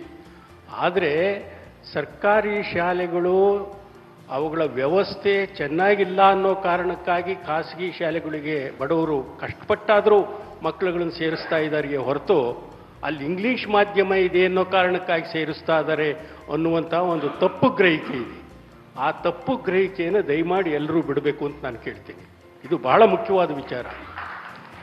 ಇದು ಕನ್ನಡ ಮಾಧ್ಯಮದ ಬಗ್ಗೆ ಅವರಿಗೆ ಅವಜ್ಞೆ ಇದೆ, ಇಂಗ್ಲಿಷ್ ಮಾಧ್ಯಮದ ಬಗ್ಗೆ ಆಕರ್ಷಣೆ ಇದೆ, ಸ್ವಲ್ಪ ಮಟ್ಟಿಗೆ ಅದು ಇಲ್ಲ ಅಂತ ನಾನು ಹೇಳೋದಿಲ್ಲ. ಆದರೆ ಸರ್ಕಾರಿ ಶಾಲೆಗಳನ್ನು ಸುಸಜ್ಜಿತವಾಗಿ ಬಿಲ್ಡಿಂಗ್ಗಳಿರ್ಬೋದು, ಲೈಬ್ರರಿ ಇರ್ಬೋದು, ಒಂದು ಎಲ್ಲ ಶಾಲೆಗಳಿಗೂ ಒಂದು ಕೈತೋಟ ಇರ್ಬೋದು, ಕುಡಿಯೋ ನೀರಿನ ವ್ಯವಸ್ಥೆ, ಟಾಯ್ಲೆಟ್ಟು, ಇಷ್ಟೆಲ್ಲ ಚೆನ್ನಾಗಿ ವ್ಯವಸ್ಥೆಯನ್ನು ಮಾಡಿದರೆ ಎಷ್ಟೋ ಕನ್ನಡ ಮಾಧ್ಯಮದ ಶಾಲೆಗಳು, ನಾನು ಅದರದ್ದೊಂದು ಪಟ್ಟಿನೇ ಕೊಡಬಲ್ಲೆ, ಕರ್ನಾಟಕದಲ್ಲಿ ಎಷ್ಟು ಚೆನ್ನಾಗಿ ನಡೀತಾ ಇದ್ದಾವೆ ಅನ್ನೋದನ್ನ. ಸರ್ಕಾರಿ ಕನ್ನಡ ಮಾಧ್ಯಮ ಶಾಲೆಗಳೇ ದಕ್ಷಿಣ ಕನ್ನಡ ಜಿಲ್ಲೆಯಲ್ಲಿ ಒಂದು ಶಾಲೆಯ ಬಗ್ಗೆ ನಾನು ಪತ್ರಿಕೆಯಲ್ಲಿ ಓದಿದೆ. ಖಾಸಗಿ ಶಾಲೆಯಿಂದ ಮಕ್ಕಳುಗಳನ್ನು ಬಿಡಿಸಿ ಆ ಕನ್ನಡ ಮಾಧ್ಯಮ ಶಾಲೆಗಳಿಗೆ ಮಕ್ಕಳನ್ನು ತಂದೆ ತಾಯಿಗಳು ಕಳಿಸ್ತಾ ಇದ್ದಾರಂತೆ. ಅದರಿಂದ ಈ ಕನ್ನಡ ಮಾಧ್ಯಮ ಮತ್ತು ಇಂಗ್ಲೀಷ್ ಮಾಧ್ಯಮದ ಸಮಸ್ಯೆಗಿಂತ ಹೆಚ್ಚಾಗಿ ಆ ಶಾಲೆಯ ಗುಣಮಟ್ಟ, ಇನ್ಫ್ರಾಸ್ಟ್ರಕ್ಚರ್ ಅದು ಭಾಳ ಮುಖ್ಯ. ಅದನ್ನು ಸುಧಾರಿಸುವತ್ತ ತಾವು ಹೆಚ್ಚು ಗಮನ ಕೊಡಬೇಕು ಅನ್ನೋ ಮಾತನ್ನು ಹೇಳ್ತೇನೆ. ಇದರ ಜೊತೆಯಲ್ಲಿ ಇನ್ನೊಂದು ವಿಚಾರವನ್ನು ನಾನು ಹೇಳಲೇಬೇಕಾದ್ದನ್ನು ಹೇಳಬೇಕಿತ್ತು. ಅದರಲ್ಲಿ ಪ್ರೊಫೆಸರ್ ರವೀಂದ್ರ ರೇಷ್ಮೆಯವರು ಶಾಲಾ ಮಾಧ್ಯಮದ ಬಗ್ಗೆ ಹೇಳಿದರು. ಇನ್ನೊಂದೇನು ಅಂತಂದರೆ, ಯಾವುದೇ ಇಲಾಖೆ ಇರಲಿ, ಸ್ಥಿರವಾದ ಆಡಳಿತ ಇಲ್ಲದೇ ಇದ್ದರೆ ಆ ಇಲಾಖೆ ಉದ್ಧಾರ ಆಗೋದಕ್ಕೆ ಸಾಧ್ಯ ಇಲ್ಲ. ಇದು ನಾನು ನೋಡಿದ ಮಟ್ಟಿಗೆ ಇದೊಂದು ಬಹುದೊಡ್ಡ ಸಮಸ್ಯೆ. ನನ್ನ ಸ್ವಂತ ಅನುಭವದಿಂದ ಒಂದು ಸಣ್ಣ ವಿಚಾರವನ್ನು ಈ ಸಂದರ್ಭವನ್ನು ಬಳಸಿಕೊಂಡು ನಿಮ್ಮ ಗಮನಕ್ಕೆ ತರೋದಕ್ಕೆ ಬಯಸ್ತೇನೆ. ನಾನು ಕುವೆಂಪು ಭಾಷಾ ಭಾರತಿ ಅಧ್ಯಕ್ಷನಾಗಿ ಕೆಲಸ ಮಾಡ್ತಾ ಇದ್ದೀನಿ. ಈಗ 1.5 ವರ್ಷ ಆಯ್ತು ನಾನು ಬಂದು. 1.5 ವರ್ಷದಲ್ಲಿ 3 ಜನ ಮಂತ್ರಿಗಳು ಬದಲಾದರು. ಮಂತ್ರಿಗಳು ಬದಲಾಗೋದ್ರ ಬಗ್ಗೆ ನಾನೇನು ಮಾಡೋಕ್ಕಾಗೋದಿಲ್ಲ, ಯಾಕೆಂದರೆ ಅದು ರಾಜಕೀಯದ ವಿಚಾರ. ಕಾರ್ಯದರ್ಶಿಗಳು 8 ಜನ ಕಾರ್ಯದರ್ಶಿಗಳು ಬದಲಾಯಿತು. ಕನ್ನಡ ಸಂಸ್ಕೃತಿ ಇಲಾಖೆಯ ಕಾರ್ಯದರ್ಶಿಗಳು 8 ಜನ ಕಾರ್ಯದರ್ಶಿಗಳು ಬದಲಾದರು. ಮೊನ್ನೆ ಒಬ್ಬರು ಕಾರ್ಯದರ್ಶಿಗಳು ಬಂದರು, ಅವ್ರ ಹೆಸರು ನನಗೆ ಮರ್ತೋಗಿದೆ. 15 ದಿವಸಕ್ಕೆ ಮತ್ತೊಬ್ಬ ಕಾರ್ಯದರ್ಶಿಗಳು ಬಂದರು. ಈ 1.5 ವರ್ಷದ ಅವಧಿಯಲ್ಲಿ 8 ಜನ ಕಾರ್ಯದರ್ಶಿಗಳು ಬದಲಾದರು, 4 ಜನ ಕನ್ನಡ ಸಂಸ್ಕೃತಿ ಇಲಾಖೆಯ ನಿರ್ದೇಶಕರು ಬದಲಾದರು. ಇದರಿಂದ ಏನಾಗುತ್ತೆ ಅಂತಂದರೆ, ಸ್ಥಿರವಾದ ಆಡಳಿತವನ್ನು ಕೊಡೋದಕ್ಕೆ ಸಾಧ್ಯ ಇಲ್ಲ. ಸ್ಥಿರವಾದ ಆಡಳಿತವನ್ನು ಕೊಡೋದಕ್ಕೆ ಸಾಧ್ಯವಾಗದೆ ಹೋದರೆ ನೀವೆಷ್ಟು ಹಣ ಕೊಟ್ಟರೂ ಪ್ರಯೋಜನ ಇಲ್ಲ. ವಾಸ್ತವವಾಗಿ ನಮಗೆ ಬಜೆಟ್ಟಿನ ಕೊರತೆ ಇಲ್ಲ. ಕನ್ನಡ ಸಂಸ್ಕೃತಿಗೆ ಎಷ್ಟು ಧಾರಾಳವಾಗಿ ಬಜೆಟ್ ಕೊಡ್ತಾ ಇದ್ದೀರಿ ಅಂತಂದರೆ, ಒಂದೊಂದು ಅಕಾಡೆಮಿಗೆ 1 ಕೋಟಿಗೂ ಜಾಸ್ತಿ ಹಣ ಸಿಗ್ತಾ ಇದೆ.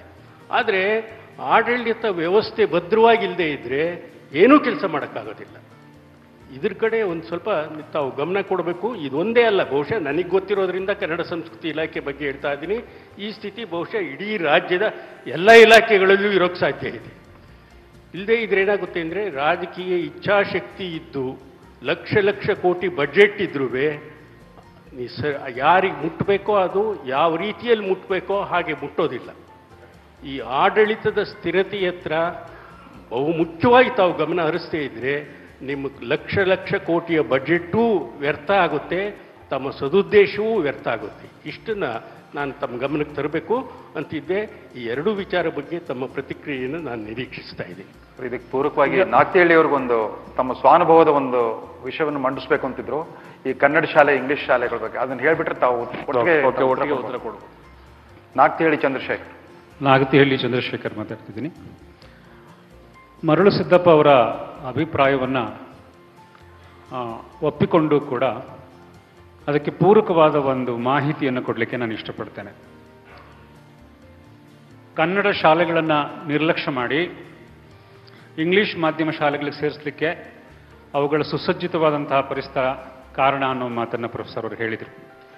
ಅದು ಸ್ವಲ್ಪ ಮಟ್ಟಿಗೆ ನಿಜ ಆದರೂ ಕೂಡ ನನ್ನ ಹಳ್ಳಿಯ ಶಾಲೆ ಎಲ್ಲ ರೀತಿಯಲ್ಲಿ ಸುಸಜ್ಜಿತವಾಗಿದೆ. ಎಷ್ಟರ ಮಟ್ಟಿಗೆ ಅಂದರೆ, ನಮ್ಮ ಹಳ್ಳಿಯಲ್ಲಿ ಒಂದು ಕಂಪ್ಯೂಟರ್ ಲ್ಯಾಬ್ ಇದೆ, ಅದ್ಭುತವಾದ ರಂಗಮಂದಿರ ಇದೆ, ಗ್ರಂಥಾಲಯ ಇದೆ, ಸುಸಜ್ಜಿತವಾದ ಕಟ್ಟಡ ಇದೆ. ಅಷ್ಟಿದ್ದೂ ಕೂಡ ಇಲ್ಲಿ ನನ್ನ ಶಾಲಾ ಶಿಕ್ಷಕಿ ನೆನೆ ನಾನು ಸಭೆ ಕರೆದಿದ್ದೆ, ಕೊಟ್ಟ ಮಾಹಿತಿ ಗ್ರಾಮಸ್ಥರ ಅರ್ಜಿ ಇದೆ. 200 ಮಕ್ಕಳನ್ನು ಇದ್ದಾಗ ನಾನು ಆ ಶಾಲೆಯನ್ನು ದತ್ತು ಸ್ವೀಕಾರ ಮಾಡಿದ್ದು. ಈ ವರ್ಷ 14 ಮಕ್ಕಳಿದ್ದಾರೆ. ಇದನ್ನು ಹೇಗೆ ಪರಿಹರಿಸಬೇಕು? ನಾನು ಕನ್ನಡ ಮಾಧ್ಯಮದಲ್ಲಿ ಓದ್ದವನು, ಕನ್ನಡ ಮಾಧ್ಯಮದಲ್ಲಿ ಮಕ್ಕಳಿಂದ 14 ಮಕ್ಕಳಿಗೆ ಯಾಕೆ ಬಂತು ಅನ್ನೋದು ಏನಾದ್ರು ನಿಮ್ಮ ಹತ್ರ ಮಾಹಿತಿ ಇದ್ರೆ ಹೇಳೋದು. ಮಾಹಿತಿ ಏನಂದ್ರೆ, ಹತ್ತಿರದಲ್ಲಿರುವ ಇಂಗ್ಲಿಷ್ ಶಾಲೆಗಳು ಅಲ್ಲಿಗೆ ತುಂಬ ಕಷ್ಟಪಟ್ಟು ಕೂಲಿ ಮಾಡಿ 35,000 ರೂಪಾಯಿ ಡೊನೇಷನ್ಗಳನ್ನು ಕೊಟ್ಟು ರೈತರ ಮಕ್ಕಳು, ಕೂಲಿಯವರ ಮಕ್ಕಳು ಕಳಿಸ್ತಿದ್ದಾರೆ ಸರ್. ಇದನ್ನು ಉಳಿಸ್ಕೊಳ್ಳಿಕ್ಕೆ ಎಷ್ಟು ಸಾಹಸ ಮಾಡಿದ್ದೀವಿ ಅಂದರೆ ಇಲ್ಲಿರೋ ಮರಳುಸಿದ್ದಪ್ಪನವರು ಸೇರಿದಾಗೆ ಅನೇಕರು ನಮ್ಮ ಹಳ್ಳಿಗೆ ಬಂದಿದ್ದಾರೆ, ಆ ಶಾಲೆಯ ಪರಿಸ್ಥಿತಿಯನ್ನು ನೋಡಿದ್ದಾರೆ. ಅದನ್ನು ಉಳಿಸ್ಕೊಳ್ಳಿಕ್ಕೆ ಒಂದು ಸಾಂಸ್ಕೃತಿಕ ಕೇಂದ್ರವನ್ನಾಗಿ ಮಾಡಲಿಕ್ಕೆ ನಾವೆಲ್ಲರೂ ಸಾಹಿತಿಗಳು, ಚಿಂತಕರು ಪಾಲ್ಗೊಂಡು ನಡೆಸ್ಕೊಂಡು ಬಂದಿದ್ದೀವಿ.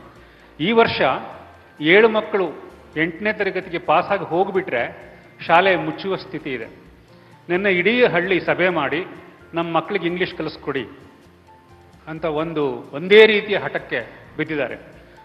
ಇಂಥ ಸಂದಿಗ್ಧದಲ್ಲಿ ನಮ್ಮಂಥವರು ಏನು ಮಾಡಬೇಕು, ಸರ್ಕಾರ ಏನು ಮಾಡಬೇಕು, ಒಂದು ಭಾಷೆಯನ್ನಾಗಿ ಇಂಗ್ಲೀಷನ್ನು ಕಲಿಸುವಂಥದ್ದು ಸರಿಯೇ ತಪ್ಪೇ ಅನ್ನೋದನ್ನು ಇಲ್ಲಿರುವಂಥ ಪ್ರಾಜ್ಞರು ಯೋಚನೆ ಮಾಡಬೇಕು ಸರ್. ಇದಲ್ಲದೆ ಚಲನಚಿತ್ರಕ್ಕೆ ಸಂಬಂಧಪಟ್ಟ ಪ್ರಶ್ನೆಯನ್ನು ನಾನು ನಂತರ ತಮ್ಮ ಜೊತೆಗೆ ಹಂಚಿಕೊಳ್ತೀನಿ. ಈ ಪ್ರಶ್ನೆಗೆ ತಮಗೆ ಇದನ್ನು ವರ್ಗಾಯಿಸಿ ಇಲ್ಲಿರುವ ಅಂಶಗಳನ್ನು ತಮ್ಮ ಮುಂದೆ ಇಡಲಿಕ್ಕೆ ಇಷ್ಟಪಡ್ತೀನಿ ಸರ್. ಈಗ ಇಲ್ಲಿ ನಮ್ಮ ಶಿಕ್ಷಣ ಕ್ಷೇತ್ರಕ್ಕೆ ಸಂಬಂಧಪಟ್ಟಾಗೆ ನಮ್ಮ ಮರಳುಸಿದ್ದಪ್ಪನವರು ಏನೋ ಕೆಲವು ವಿಷಯ ಪ್ರಸ್ತಾಪ ಮಾಡಿದ್ದೀರಿ. ಸರ್ಕಾರದ ಕೆಲವು ಲ್ಯಾಪ್ಸಸ್ ಬಗ್ಗೆನೂ ಹೇಳಿದ್ದೀರಿ, ವರ್ಗಾವಣೆ ಪದ್ಧತಿಗಳ ಬಗ್ಗೆನೂ ಹೇಳಿದ್ದಾರೆ. ಇಲ್ಲಿ ಪ್ರಶ್ನೆ ಕನ್ನಡ ಉಳಿಬೇಕು ಅಂತಕ್ಕಂಥದ್ರಲ್ಲಿ ಮೊದಲನೇ ನಾನೇ. ಕನ್ನಡ ಭಾಷೆಯಲ್ಲಿ ಓದಿರ್ತಕ್ಕಂಥ ಎಷ್ಟೋ ದೊಡ್ಡ ಮಟ್ಟಿಗೆ ಬೆಳೆದಿರ್ತಕ್ಕಂಥವ್ರು ನಮ್ಮ ಕಣ್ಮುಂದೆ ಭಾಳ ಜನ ಇದ್ದಾರೆ, ಅದರಲ್ಲಿ ಎರಡನೇ ಮಾತಿಲ್ಲ. ಕನ್ನಡ ಶಾಲೆಗಳು ನಾವು ಓದಿರ್ತಕ್ಕಂಥದ್ದು ಕನ್ನಡ ಶಾಲೆಗಳಲ್ಲೇ ಅಪ್ ಟು SLC ನಾವುಗಳು ಓದಿದ್ದು ಕನ್ನಡ ಶಾಲೆಗಳಲ್ಲೇ. ಇಲ್ಲಿ ಇವತ್ತಿನ ಒಂದು ಲಿಬರಲೈಸೇಷನ್ ಪಾಲಿಸಿಗಳು ಬಂದ ಮೇಲೆ ಇವತ್ತು ಹಲವಾರು ಬದಲಾವಣೆಗಳನ್ನು ನಾವು ಕಾಣ್ತಾ ಇದ್ದೇವೆ. ತಾವು ಹೇಳದಂಥ ರೀತಿಯಲ್ಲಿ ಸರ್ಕಾರದ ಶಾಲೆಗಳ ಇನ್ಫ್ರಾಸ್ಟ್ರಕ್ಚರ್ ಏನಿದೆ ಅದಕ್ಕೆ ಹೆಚ್ಚಿನ ಆದ್ಯತೆ ಕೊಡಬೇಕು ಅಂತಕ್ಕಂಥಲ್ಲಿ ಎರಡನೇ ಮಾತಿಲ್ಲ. ನಿಮ್ಗೆ ಹೇಳಬೇಕು ಅನ್ನೋದಾದರೆ, ನಾನು ಈ 2ನೇ ಬಾರಿ ಮೈತ್ರಿ ಸರ್ಕಾರದ ರಚನೆ ಮಾಡಿದ ಮೇಲೆ ಸುಮಾರು 1200 ಕೋಟಿ ಕಟ್ಟಡಗಳಿಗೋಸ್ಕರ ಕೊಟ್ಟಿದ್ದೇವೆ. ಪ್ರಾಥಮಿಕ ಶಾಲೆ ಮತ್ತು ಹೈಸ್ಕೂಲು ಮತ್ತು ನಮ್ಮ ಕಾಲೇಜ್ಗಳ ಕಟ್ಟಡಕ್ಕೆ ಅಂತಲೇ 1200 ಕೋಟಿ ಹಣ ಒದಗಿಸಿದ್ದೇವೆ ಈ ಬಾರಿ. ಮೊದಲನೇ ಬಾರಿಗೆ ಇಷ್ಟು ದೊಡ್ಡ ಮಟ್ಟದಲ್ಲಿ ಹಣ ಕೊಟ್ಟಿರ್ತಕ್ಕಂಥದ್ದು ಇನ್ಫ್ರಾಸ್ಟ್ರಕ್ಚರ್ಗೆ. ಆದರೆ ನಮ್ಮ ರೆಪ್ರೆಸೆಂಟ್ ಮಾಡ್ತಕ್ಕಂಥ ಟೀಚರ್ಗಳನ್ನು ರೆಪ್ರೆಸೆಂಟ್ ಮಾಡ್ತಕ್ಕಂಥ ನಮ್ಮ ವಿಧಾನ ಪರಿಷತ್ತಿನ ಸದಸ್ಯರುಗಳಿದ್ದಾರೆ. ಹಲವಾರು ಬಾರಿ ನಾನು ಅವರಿಗೆ ನೇರವಾಗಿ ಹೇಳಿದ್ದೇನೆ, ನೀವು ಟೀಚರ್ಗಳ ಸಮಸ್ಯೆಗಳ ಬಗ್ಗೆ ಹೇಳ್ತೀರಿ, ಅವರ ವೃತ್ತಿಗೆ ಸಂಬಂಧಪಟ್ಟಾಗೆ ಸರ್ಕಾರದಿಂದ ಏನೇನು ಬೇಕು ಅಂತ ಡಿಮ್ಯಾಂಡ್ ಇಡ್ತೀರಿ. ಆದರೆ ಅವರು ನಿಜಕ್ಕೂ ಕ್ವಾಲಿಟಿ ಎಜುಕೇಷನ್ ಕೊಡ್ತಕ್ಕಂಥಲ್ಲೇ ಟೀಚರ್ಗಳು ಎಷ್ಟು ಪ್ರಾಮಾಣಿಕವಾಗಿ ಸ್ಪಂದಿಸ್ತಾ ಇದ್ದಾರೆ ಅಂತಕ್ಕಂದ್ರೆ ಇವತ್ತವರೆಗೂ ನೀವು ಯಾರು ಚರ್ಚೆ ಮಾಡಲ್ಲ ಅಂತಲೇ ನಾನು ಅವರಿಗೆ ನೇರವಾಗಿ ಹೇಳಿದ್ದೇನೆ ವಿಧಾನ ಪರಿಷತ್ತಿನ ಸದಸ್ಯರುಗಳಿಗೆ. ಇಲ್ಲಿ ಅವ್ರಿಗೆ ಬೇಕಾದ ಫೆಸಿಲಿಟೀಸ್ ಬಗ್ಗೆ ಕೇಳ್ತಾರೆ ನಮ್ಮ ಶಿಕ್ಷಕರ ಕೆಲಸ ಮಾಡೋರು. ಆದರೆ ಅವರು ಸಮಾಜದಲ್ಲಿ ಸರ್ಕಾರಿ ಶಾಲೆಗಳಲ್ಲಿ ಅವರ ಒಂದು ವೃತ್ತಿ ಮಾಡಬೇಕಾದ್ರೆ ಈ ಕ್ವಾಲಿಟಿ ಮೇಂಟೈನ್ ಮಾಡಲಿಕ್ಕೆ ನಾವೇನು ಮಾಡ್ತೀವಿ ಅನ್ನೋದು ಯಾರೂ ಚರ್ಚೆ ಮಾಡಲ್ಲ. ನಮ್ಮಿಂದ ಏನು ಕಾಂಟ್ರಿಬ್ಯೂಷನ್ ಕೊಟ್ಟಿದ್ದೇವೆ ಮೆಜಾರಿಟಿ ಅಂತ. ಯಾಕಂದ್ರೆ ಎಲ್ಲ ಶಿಕ್ಷಕರಿಗೂ ನಾನು ದೋಷ ಕೊಡಲ್ಲ, ಮೆಜಾರಿಟಿ ಆ ಥರ ಇದ್ದಾರೆ ಶಿಕ್ಷಕರುಗಳು. ಅದರಿಂದ ಇಲ್ಲಿ ನಾವು ಈ ಬಾರಿ 1000 ಇಂಗ್ಲೀಷ್ ಮೀಡಿಯಂನ ಸ್ಕೂಲ್ ತೆಗಿರಬೇಕು ಅಂತಿರೋದು ಪೋಷಕರಿಗೆ ನಾವು ಆಪ್ಷನ್ ಕೊಟ್ಟಿದ್ದೇವೆ. ನಾವು ಯಾರಿಗೂ ಇಂಗ್ಲೀಷ್ ಶಾಲೆಗೆ ಸೇರಿಸಿ ಅಂತ ಹೇಳ್ತಾ ಇಲ್ಲ. ಯಾವ ನಮ್ಮ ಸರ್ಕಾರಿ ಶಾಲೆ ಇದೆ, ಒಂದು ಸೆಕ್ಷನ್ನು ಕನ್ನಡ ಮೀಡಿಯಮ್ಮು ಇರುತ್ತೆ, ಇನ್ನೊಂದು ಸೆಕ್ಷನ್ನು ಇಂಗ್ಲೀಷ್ ಮೀಡಿಯಮ್ಮು ಇರುತ್ತೆ. ಪೋಷಕರಿಗೆ ಯಾವುದು ಬೇಕೋ ಅವರ ಆಯ್ಕೆ ಅದು. ನಾವು ಯಾರಿಗೂ ಇಂಗ್ಲೀಷ್ ಮೀಡಿಯಮ್ಗೆ ಸೇರಿಸಿ ಅಂತೇಳಿ ಉತ್ತೇಜನ ಕೊಡ್ತಾ ಇಲ್ಲ, ಪ್ರೋತ್ಸಾಹ ಕೊಡ್ತಾ ಇಲ್ಲ. ಇದನ್ನು ಭಾಳ ಸ್ಪಷ್ಟವಾಗಿ ಹೇಳ್ತೀನಿ. ಅವರಿಗೆ ಆಪ್ಷನ್ ಬಿಟ್ಟಿದ್ದೇವೆ ಪೋಷಕರಿಗೆ. ಯಾವೊಂದು ಲ್ಯಾಂಗ್ವೇಜ್ ಇಂಗ್ಲೀಷ್ ಮೀಡಿಯಮ್ ಬೇಕೋ ಕನ್ನಡ ಮೀಡಿಯಮ್ ಬೇಕೋ ಅವರೇ ತೆಗೆದುಕೋಬೋದು. ಇನ್ಫ್ರಾಸ್ಟ್ರಕ್ಚರ್ ಬಗ್ಗೆ ನೀವೇನು ಹೇಳಿದಿರಿ, ಎಸ್, ಸರ್ಕಾರದಲ್ಲಿ ಹಲವಾರು ರೀತಿಯ ಲೋಪದೋಷಗಳೇನಿದೆ. ಕನ್ನಡ ಸಂಸ್ಕೃತಿ ಇಲಾಖೆಯಲ್ಲಿ 6-7 ಬದಲಾವಣೆ ಆಯಿತು ಅಂದ್ರಲ್ಲ, ಬಹುಶಃ ನಾನು ಮುಖ್ಯಮಂತ್ರಿ ಆದಮೇಲೆ ಆ ರೀತಿ ಆದಂಗೆ ಇಲ್ಲ ನನ್ನ ಅಭಿಪ್ರಾಯದಲ್ಲಿ. ನನಗೆ ಮಾಹಿತಿ ಇಲ್ಲ. ನಾನು ಅಧಿಕಾರಿಗಳನ್ನು ಆದಷ್ಟು ವಿಶ್ವಾಸ ತಗೊಂಡು ಅಧಿಕಾರಿಗಳ ಮುಖಾಂತರ ಒಳ್ಳೆ ರೀತಿಯಲ್ಲಿ ಕೆಲಸ ಮಾಡಲಿಕ್ಕೆ ಪ್ರಯತ್ನ ಪಡ್ತೀನಿ. ನನಗೊಂದು ಮೆಚ್ಚುಗೆ ಇದೆ, ನಮ್ಮ ಅಧಿಕಾರಿಗಳು ಕಳೆದ 8 ತಿಂಗಳಲ್ಲಿ ರಾಜಕೀಯದ ಅಸ್ಥಿರತೆಗಳು ಏನೇ ಇರಲಿ ನನ್ನ ಜೊತೆ ಸಹಕಾರ ಏನು ಕೊಟ್ಟಿದ್ದಾರೆ ಅಧಿಕಾರಿಗಳು. ನಾನು ನಿಜಕ್ಕೂ ನಮ್ಮ ಸರ್ಕಾರದ ಅಧಿಕಾರಿಗಳಿಗೆ ಅಭಿನಂದನೆ ಸಲ್ಲಿಸಬೇಕಾಗ್ತದೆ. ನಾನೇನಾದ್ರು ಒಂದು ಸಣ್ಣ ವಿಷಯ ಹೇಳಿದ್ರೆ ತಕ್ಷಣ ನನಗೆ ಸ್ಪಂದಿಸಿ ಅವರು ಎಲ್ಲ ವಿಷಯಗಳ ಮಾಹಿತಿಗಳು ಕೊಡ್ತಾರೆ ನನಗೆ. ಇವತ್ತು ಜಿಲ್ಲಾಧಿಕಾರಿಗಳೇ ಇರಲಿ, ನಮ್ಮ ಇಲಾಖಾ ಕಾರ್ಯದರ್ಶಿಗಳೇ ಇರಲಿ, ನನ್ನ ಜೊತೆ ಅಂತೂ ಉತ್ತಮವಾದಂಥ ರೀತಿಯ ಒಂದು ಬಾಂಧವ್ಯದಲ್ಲಿ ನಾವು ಒಂದು ವಿಶ್ವಾಸದಲ್ಲಿ, ಪರಸ್ಪರ ವಿಶ್ವಾಸದಲ್ಲಿ ಕೆಲಸ ಮಾಡ್ತಾ ಇದ್ದೀವಿ. ಟ್ರಾನ್ಸ್ಫರ್ಗಳ ವಿಷಯದಲ್ಲಿ ನಾನು ದೊಡ್ಡ ಮಟ್ಟದಲ್ಲಿ ಆ ರೀತಿ ಬದಲಾವಣೆಗಳನ್ನು 2 ತಿಂಗಳಿಗೆ ಮಾಡ್ತಕ್ಕಂಥ ಕೆಲಸಕ್ಕೆ ಎಂದೂ ಕೈ ಹಾಕಿಲ್ಲ ಈ ಕಳೆದ 8 ತಿಂಗಳಲ್ಲಿ. ಹೇಳ್ಬೋದು. ಎರಡು ವಿಭಿನ್ನ ಅಭಿಪ್ರಾಯಗಳು ಬಂದವು ಶಿಕ್ಷಣ ಮಾಧ್ಯಮಕ್ಕೆ ಸಂಬಂಧಪಟ್ಟಂತೆ. ಇಲ್ಲಿ ಮುಖ್ಯವಾಗಿ ಇದರ ಅಡಿಯಲ್ಲಿರೋದು ಗುಣಮಟ್ಟದ ಶಿಕ್ಷಣದ ಪ್ರಶ್ನೆ. ಗುಣಮಟ್ಟ ಶಿಕ್ಷಣಕ್ಕೆ ಸಂಬಂಧಪಟ್ಟಂತೆ ಒಂದು ವಿಶಿಷ್ಟವಾದ ಪ್ರಯೋಗವನ್ನು ಮಾಡಿರೋದು ನಮ್ಮ ಸಾಫ್ಟ್ವೇರ್ ಉದ್ಯಮದ ಪಿತಾಮಹರುಗಳ ಪೈಕಿ ಒಬ್ಬರಾಗಿರೋ ಅಜೀಂ ಪ್ರೇಮ್ಜಿ ಅವರು ಸುಮಾರು 9 ವರ್ಷಗಳ ಹಿಂದೆ ಅಂತ ಕಾಣುತ್ತೆ ತಮ್ಮ ಅಜೀಂ ಪ್ರೇಮ್ಜಿ ಎಜುಕೇಶನ್ ಯೂನಿವರ್ಸಿಟಿ ಅಂತ ಮಾಡಿದ್ರು. ಯಾಕೆ ಮಾಡಿದ್ರಿ ಎಲ್ಲ ಬಿಟ್ಟು ಅಂತ ಪತ್ರಿಕಾಗೋಷ್ಠಿಯಲ್ಲಿ ಕೇಳಿದಾಗ ಇಲ್ಲಿ ಮ್ಯಾನೇಜ್ಮೆಂಟ್ ಎಜುಕೇಶನ್ ಇಲ್ಲ, ಮೆಡಿಕಲ್ ಇಲ್ಲ, ಇಂಜಿನಿಯರಿಂಗ್ ಇಲ್ಲ, ಬರೀ BEd, MEd, MA ಇನ್ ಡೆವಲಪ್ಮೆಂಟ್ ಎಜುಕೇಶನ್ 3 ಕೋರ್ಸ್ ಯಾಕೆ ಮಾಡಿದ್ರು ಅವರು ತಮ್ಮ ಅನುಭವ ಹೇಳಿದರು. ಇಲ್ಲ, SM ಕೃಷ್ಣ ಸರ್ಕಾರದಲ್ಲಿ ವಿಶ್ವನಾಥ್ ಅವರು ಪ್ರಾಥಮಿಕ ಮತ್ತು ಪ್ರೌಢಶಿಕ್ಷಣ ಸಚಿವರಾಗಿದ್ದರು. ಆಗ ಹೈದರಾಬಾದ್ ಕರ್ನಾಟಕದ 8 ಶೈಕ್ಷಣಿಕ ಜಿಲ್ಲೆಗಳಿಗೆ ನಮ್ಮ ತಜ್ಞರ ಸೇವೆಯನ್ನು ಬಳಸ್ಕೊಂಡ್ಬಿಟ್ಟು ಸರ್ಕಾರಿ ಶಾಲೆ ಶಿಕ್ಷಕರಿಗೆ ತರಬೇತಿ ಕೊಟ್ಟರು. ನಾನಲ್ಲಿ ಗೂಢಚಾರನಂತೆ ಓಡಾಡಿದೆ. ಆ ಪ್ರದೇಶಗಳಲ್ಲಿ ನೋಡಿದಾಗ ಯಾದಗಿರಿ, ಶಾಪುರ, ಗುರುಮಿಟ್ಕಲ್ಲು ಅಲ್ಲಿರೋ ಗ್ರಾಮೀಣ ಪ್ರದೇಶದ ಮಕ್ಕಳ ಮುಖವನ್ನು ನೋಡಿದಾಗ ನಮ್ದು ಅಪರಾಧಿ ಭಾವ ಕಾಡ್ಲಿಕ್ಕೆ ಶುರುವಾಯಿತು. ನಾವು ಜಾಗತಿಕ ಮಟ್ಟದಲ್ಲಿ ನ್ಯಾಸ್ಕಾಮ್ನಲ್ಲಿ ಕೂಡ ನಾವೆಲ್ಲ ಎಷ್ಟೇ ಮಾನ್ಯತೆ ಪಡೆದ್ರು ಕೂಡ ನಮ್ಮ ಹಳ್ಳಿ ಮಕ್ಕಳಿಗೆ ಒಳ್ಳೆ ಗುಣಮಟ್ಟ ಶಿಕ್ಷಣ ಕೊಡ್ಲಿಕ್ಕಾಗಲಿಲ್ಲ ಅಂದ್ಬಿಟ್ಟು ಅವತ್ತೇ ಸಂಕಲ್ಪ ಮಾಡಿದೆ, ನಾನೊಂದು ಜಾಗತಿಕ ಗುಣಮಟ್ಟದ ವಿಶ್ವವಿದ್ಯಾಲಯ ಮಾಡ್ತಾನೆ. ನನ್ನ ಗುರಿ ಮುಂದಿನ 10 ವರ್ಷಗಳಲ್ಲಿ 5,000 ಜನ world class teachers for government schools ಮಾಡ್ತೇನೆ ಅಂತ ಒಂದು ಸಂಕಲ್ಪ ಕೊಟ್ಟರು. ಆ ವಿಪ್ರೋ ಪ್ರೇಮ್ಜಿ ಯೂನಿವರ್ಸಿಟಿಯ ಪ್ರತಿನಿಧಿಗಳಿದ್ದಾರೆ, ಅವ್ರು ಯಾರಾದ್ರೂ ಒಬ್ಬರು ಬೆಳಕು ಬೀರೋ ಥರ 1-2 ಸಂಗತಿಗಳನ್ನ ಹೇಳ್ಬೋದು ಮಾನ್ಯ ಮುಖ್ಯಮಂತ್ರಿಗಳು ಮತ್ತು ಈ ಸಭಿಕರ ಗಮನಕ್ಕೆ ತರ್ಬೋದು ಅಂತ ಕಾಣುತ್ತೆ. ಶ್ರೀಕಾಂತ್ ಅಂತ ಕಾಣುತ್ತೆ ತಮ್ಮ ಹೆಸರು. ಒಂದು ನಿಮಿಷ ಅವ್ರಿಗೆ ಮೈಕ್ ಕೊಡಿ. ಇವರಿಗೆ ಕೊಟ್ಬಿಟ್ಟು ಆಮೇಲೆ ನೀವು ಮಾತಾಡಪ್ಪ. ಆ ಥರದ ಸಂಕಲ್ಪ ಸರ್ಕಾರದ ಶಿಕ್ಷಣ ಇಲಾಖೆ ಯಾಕೆ ಬರಬಾರ್ದು? Sorry, I'll have to speak in English. But Okay, speak in English. So, we've been working in the area of improving government education. Please be louder. Hold the mic properly. Yeah, is that audible? Yes. Yeah. So we've been working in the area of improving government school education for more than 20 years now. And we strongly believe that government school is essential for an equitable society, right?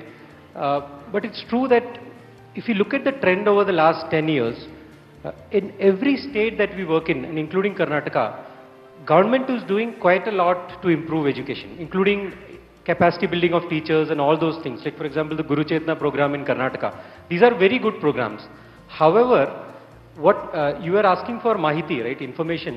One very critical information we all need to pay attention is the percentage of students going to private institution is increasing in every state. And if you go from rural area to town, in rural area if 80% student goes to a government school, in town it will be 30-40% privatization. When you come to a city like Bangalore, there is 70 to 80% of the students who study outside government schools. Only 15-20% students in Bangalore study in government schools. So the trend is very clear. As more and more urbanization happens, private educational institutions start, they start pulling the students. In the long run, this is very damaging for society and equitable education. So actually, while all of us are doing a lot on this, a lot more needs to be done. And I think it cannot be reduced only to English medium. English medium is one very important area. But along with English medium, many other things need to be looked at. That's our experience. Sir, ಅವರು 8,000 ಕೋಟಿ ಬಂಡವಾಳ ಹೂಡಿಕೆ ಮಾಡಿ ಸರ್ಕಾರಿ ಶಾಲೆಗಳಿಗೆ ನಾನು 5,000 ಜನ ಜಾಗತಿಕ ಗುಣಮಟ್ಟ ಶಿಕ್ಷಣ ತಯಾರು ಮಾಡ್ತೀನಿ ಒಂದು ಸಂಕಲ್ಪ ಮಾಡಿದಾರಲ್ಲ, ಸರ್ಕಾರ ಯಾಕೆ ಅಂತ ಸಂಸ್ಥೆಗಳ ಸಹಭಾಗಿತ್ವವನ್ನು ಪಡ್ಕೊಳ್ಬಾರ್ದು? ನಾನು ಆದಷ್ಟು ಹಲವಾರು ಕಾರ್ಪೊರೇಟ್ ಸೆಕ್ಟರ್ನವರು CSR ಅಮೌಂಟ್ ಏನು ಕೊಡ್ತಾ ಇದ್ದಾರೆ ಅದನ್ನು ಉಪಯೋಗ ಮಾಡ್ಕೊಳ್ಳಿಕ್ಕೆ ಪ್ರಯತ್ನ ಪಡ್ತಾ ಇದ್ದೇನೆ ಸರ್ಕಾರಿ ಶಾಲೆಗಳಿಗೂ. ಉದಾಹರಣೆಗೆ ಇವನ್ ನಮ್ಮ ಬೆಂಗಳೂರಿನ ಕಾರ್ಪೊರೇಷನ್ ಶಾಲೆಗಳಿಗೆ ಈಗ ನಮ್ಮ ರೋಶಿನಿ ಅಂತಕ್ಕಂಥ ಹೆಸರಿನಲ್ಲಿ ಈಗ ಎಲ್ಲ ಕಾರ್ಪೊರೇಷನ್ ಶಾಲೆಗಳನ್ನು ಒಂದು ಗುಣಮಟ್ಟವನ್ನು ಇಂಪ್ರೂವ್ ಮಾಡ್ತಕ್ಕಂಥ ನಿಟ್ಟಿನಲ್ಲಿ ಈಗ ಪ್ರೈವೇಟ್ ಜಾಯಿಂಟ್ ವೆಂಚರ್ನಲ್ಲೇ ಪ್ರಾರಂಭ ಮಾಡಿದ್ದಾರೆ. ಈಗ ನಿಮ್ಗೆ ಹೇಳಬೇಕು ಅಂತಕ್ಕಂಥದ್ದು ಅದರಿಂದ ಇವತ್ತು ನಾವು CSR ಹಣವನ್ನು ಬಳಸಿ, ಸರ್ಕಾರದ ಹಣವನ್ನು ಬಳಸಿ ಗುಣಾತ್ಮಕವಾದಂಥ ಶಿಕ್ಷಣ ಕೊಟ್ಟರೆ ಉಳಿಯುತ್ತೆ. ಈವನ್ ಮರಳಸಿದ್ದಪ್ಪನವರ ಡೆಲ್ಲಿ ಇನ್ಸ್ಟಿಟ್ಯೂಷನ್ ಬಗ್ಗೆ ಹೇಳಿದರು, ನಾನು ಅಲ್ಲಿಂದಲೂ ಮಾಹಿತಿಗಳು ತರಿಸ್ಕೊಂಡಿದ್ದೀನಿ. ಇನ್ನೂ ಅಷ್ಟೆಲ್ಲ ಮಾಡೋ ಹಲವಾರು ಸಮಸ್ಯೆಗಳು ಎದುರಿಸ್ತಾ ಇದ್ದಾರೆ. ಇಲ್ಲಿ ನಮ್ಮ ಸರ್ಕಾರದಲ್ಲಿ ಹಲವಾರು ಬದಲಾವಣೆ ತರಬೇಕು ಅಂತೇನಿದ್ದೇವೆ. ಶಿಕ್ಷಕರಿಗೂ ಇವತ್ತು ನಾವು ಕೋಚಿಂಗ್ ಕೊಡಬೇಕು ಅಂತಕ್ಕಂಥದ್ದು ಒಂದು ಸ್ಕೀಮ್ ತಂದಿದ್ದೇವೆ. ಅವ್ರಿಗೂ ಇವತ್ತು ನಾವು ಅವರ ಒಂದು ಗುಣಮಟ್ಟನ ಇಂಪ್ರೂವ್ ಮಾಡಬೇಕಾಗಿದೆ, ಕೋಚಿಂಗ್ ಕೊಡ್ತಕ್ಕಂಥದ್ದು. ಸರ್, ವಿಶೇಷವಾಗಿ ಕಾಲೇಜು ಮತ್ತು ವಿಶ್ವವಿದ್ಯಾಲಯದ ಪರಿಸ್ಥಿತಿ ಯಾವ ಥರ ಆಗಿದೆ ಅಂತಂದರೆ, ಒಬ್ಬ ಪ್ರಾಥಮಿಕ ಶಾಲಾ ಶಿಕ್ಷಕ D.Ed ಸರ್ಟಿಫಿಕೇಟ್ ತೊಗೊಳ್ಬೇಕಾಗತ್ತೆ, ಹೈಸ್ಕೂಲ್ ಶಿಕ್ಷಕ B.Ed ಮಾಡಲೇಬೇಕಾಗುತ್ತೆ. ಕಾಲೇಜು ವಿಶ್ವವಿದ್ಯಾಲಯ ಶಿಕ್ಷಕರು ಏನೂ ಮಾಡಬೇಕಾಗಿಲ್ಲ. ಯಾವುದೇ ಪ್ರೊಫೆಷನಲ್ ಟ್ರೈನಿಂಗ್ ಇರೋ ವೃತ್ತಿ ಇಲ್ಲದೇ ಇರೋ ವೃತ್ತಿ ಅಂದ್ರೆ ಕಾಲೇಜು ಮತ್ತು ಹಾಗಾಗಿ ಉನ್ನತ ಶಿಕ್ಷಣದಲ್ಲಿ ಮಾತ್ರ ಒಂದು ಹೈಯರ್ ಎಜುಕೇಷನ್ ಅಕಾಡೆಮಿ ಅಂತ ಹಲವು ವರ್ಷಗಳಿಂದ ಧಾರವಾಡದಲ್ಲಿ ಒಂದು ಸಂಸ್ಥೆಯನ್ನು ಸ್ಥಾಪಿಸಿದರು. ಅದಕ್ಕೆ ಯಾವುದೇ ಸ್ಟ್ಯಾಚ್ಯೂಟರಿ ಪವರ್ಸ್ ಇಲ್ಲ. ಅದೊಂಥರ ರೋಗಗ್ರಸ್ತ ಉದ್ದಿಮೆಯಾಗಿ ಉಳ್ಕೊಂಬಿಟ್ಟಿದೆ. ಅಲ್ಲೆಲ್ಲ ತಾವು ಆಕ್ಟಿವೇಟ್ ಮಾಡಬೇಕಾಗಿದೆ. ಕ್ಲಾಸ್ ರೂಮ್ ಕ್ರಾಂತಿ ಆಗಬೇಕಾಗಿದೆ. ಇಲ್ಲಿ ಕುಲಪತಿಗಳಿದ್ದಾರೆ, ಮಹಿಳಾ ವಿಶ್ವವಿದ್ಯಾಲಯ ಕುಲಪತಿಗಳಿದ್ದಾರೆ, ಅವರು ಸಹೋದ್ಯೋಗಿ ಇದ್ದಾರೆ. ಅವರು ದಯವಿಟ್ಟು ಅದ್ರ ಬಗ್ಗೆ ಬೆಳಕು ಬೀರಬೇಕು. ನಾನು ಸುನಂದಮ್ಮ ಅಂತ ವಿಮೆನ್ಸ್ ಯೂನಿವರ್ಸಿಟಿಯಲ್ಲಿ ರಿಜಿಸ್ಟ್ರಾರ್ ಆಗಿ ಕೆಲಸ ಮಾಡ್ತೀನಿ. ಸ್ವಲ್ಪ ಜೋರಾಗಿ ಮಾತಾಡಿ. ಸರ್ಕಾರದ ಶಾಲೆಗಳ ಬಗ್ಗೆ ಮಾತಾಡುವಾಗ ಜವಾಹರ್ ನವೋದಯ ವಿದ್ಯಾಲಯಗಳ ಬಗ್ಗೆ ಇಲ್ಲಿ ಆ್ಯಡ್ ಮಾಡಕ್ಕೆ ನೋಡ್ತೀನಿ. ಅವೆಲ್ಲ ರೂರಲ್, 80% ಸ್ಟೂಡೆಂಟ್ಸ್ ರೂರಲ್ ಇಂದ ಬರ್ತಾರೆ, only 20% of the students from urban area ಅಂತ. ಎವ್ರಿ ಜಿಲ್ಲೆಗೂ ಒಂದು ಶಾಲೆ ಇದೆ, ಅಲ್ಲಿ 100% ರಿಸಲ್ಟ್ಸ್ ಇದೆ. 100% ಮಕ್ಕಳಿಗೆ ಜಾಬ್ ಆಗತ್ತೆ. 12th ತನಕ ಓದ್ತಾರೆ. ಅವರೆಲ್ಲರೂ ಕೂಡ medical, engineering and other education institute, great ಇನ್ಸ್ಟಿಟ್ಯೂಟ್ಗಳಿಗೆ ಜಾಯಿನ್ ಆಗ್ತಾರೆ. ಅಂದರೆ ಎಂಟ್ರೆನ್ಸ್ ಬರದೆ, ರೂಪಾಯಿ ಖರ್ಚಿಲ್ಲದೆ ಆ ಮಕ್ಕಳಿಗೆ ಫ್ರೀ ಎಜುಕೇಷನ್ ಇದೆ. ಅದೇ ಮಾದರಿಯಲ್ಲಿ ನಮ್ಮಲ್ಲಿ ಮೊರಾರ್ಜಿ ಶಾಲೆಗಳಿದೆ. ಆದರೆ ತಾಲೂಕಿಗೊಂದು ಮೊರಾರ್ಜಿ ಶಾಲೆ ಇದೆ. ಜವಾಹರ್ ನವೋದಯ ವಿದ್ಯಾಲಯಗಳ ಥರನೇ ಮೊರಾರ್ಜಿ ಶಾಲೆಗಳನ್ನು ಸ್ಟ್ರೆಂಥನ್ಗೊಳಿಸಿದರೆ ನಿಜವಾಗ್ಲೂ ಕೂಡ ನಮ್ಮಲ್ಲಿ ಎಜುಕೇಷನನ್ನು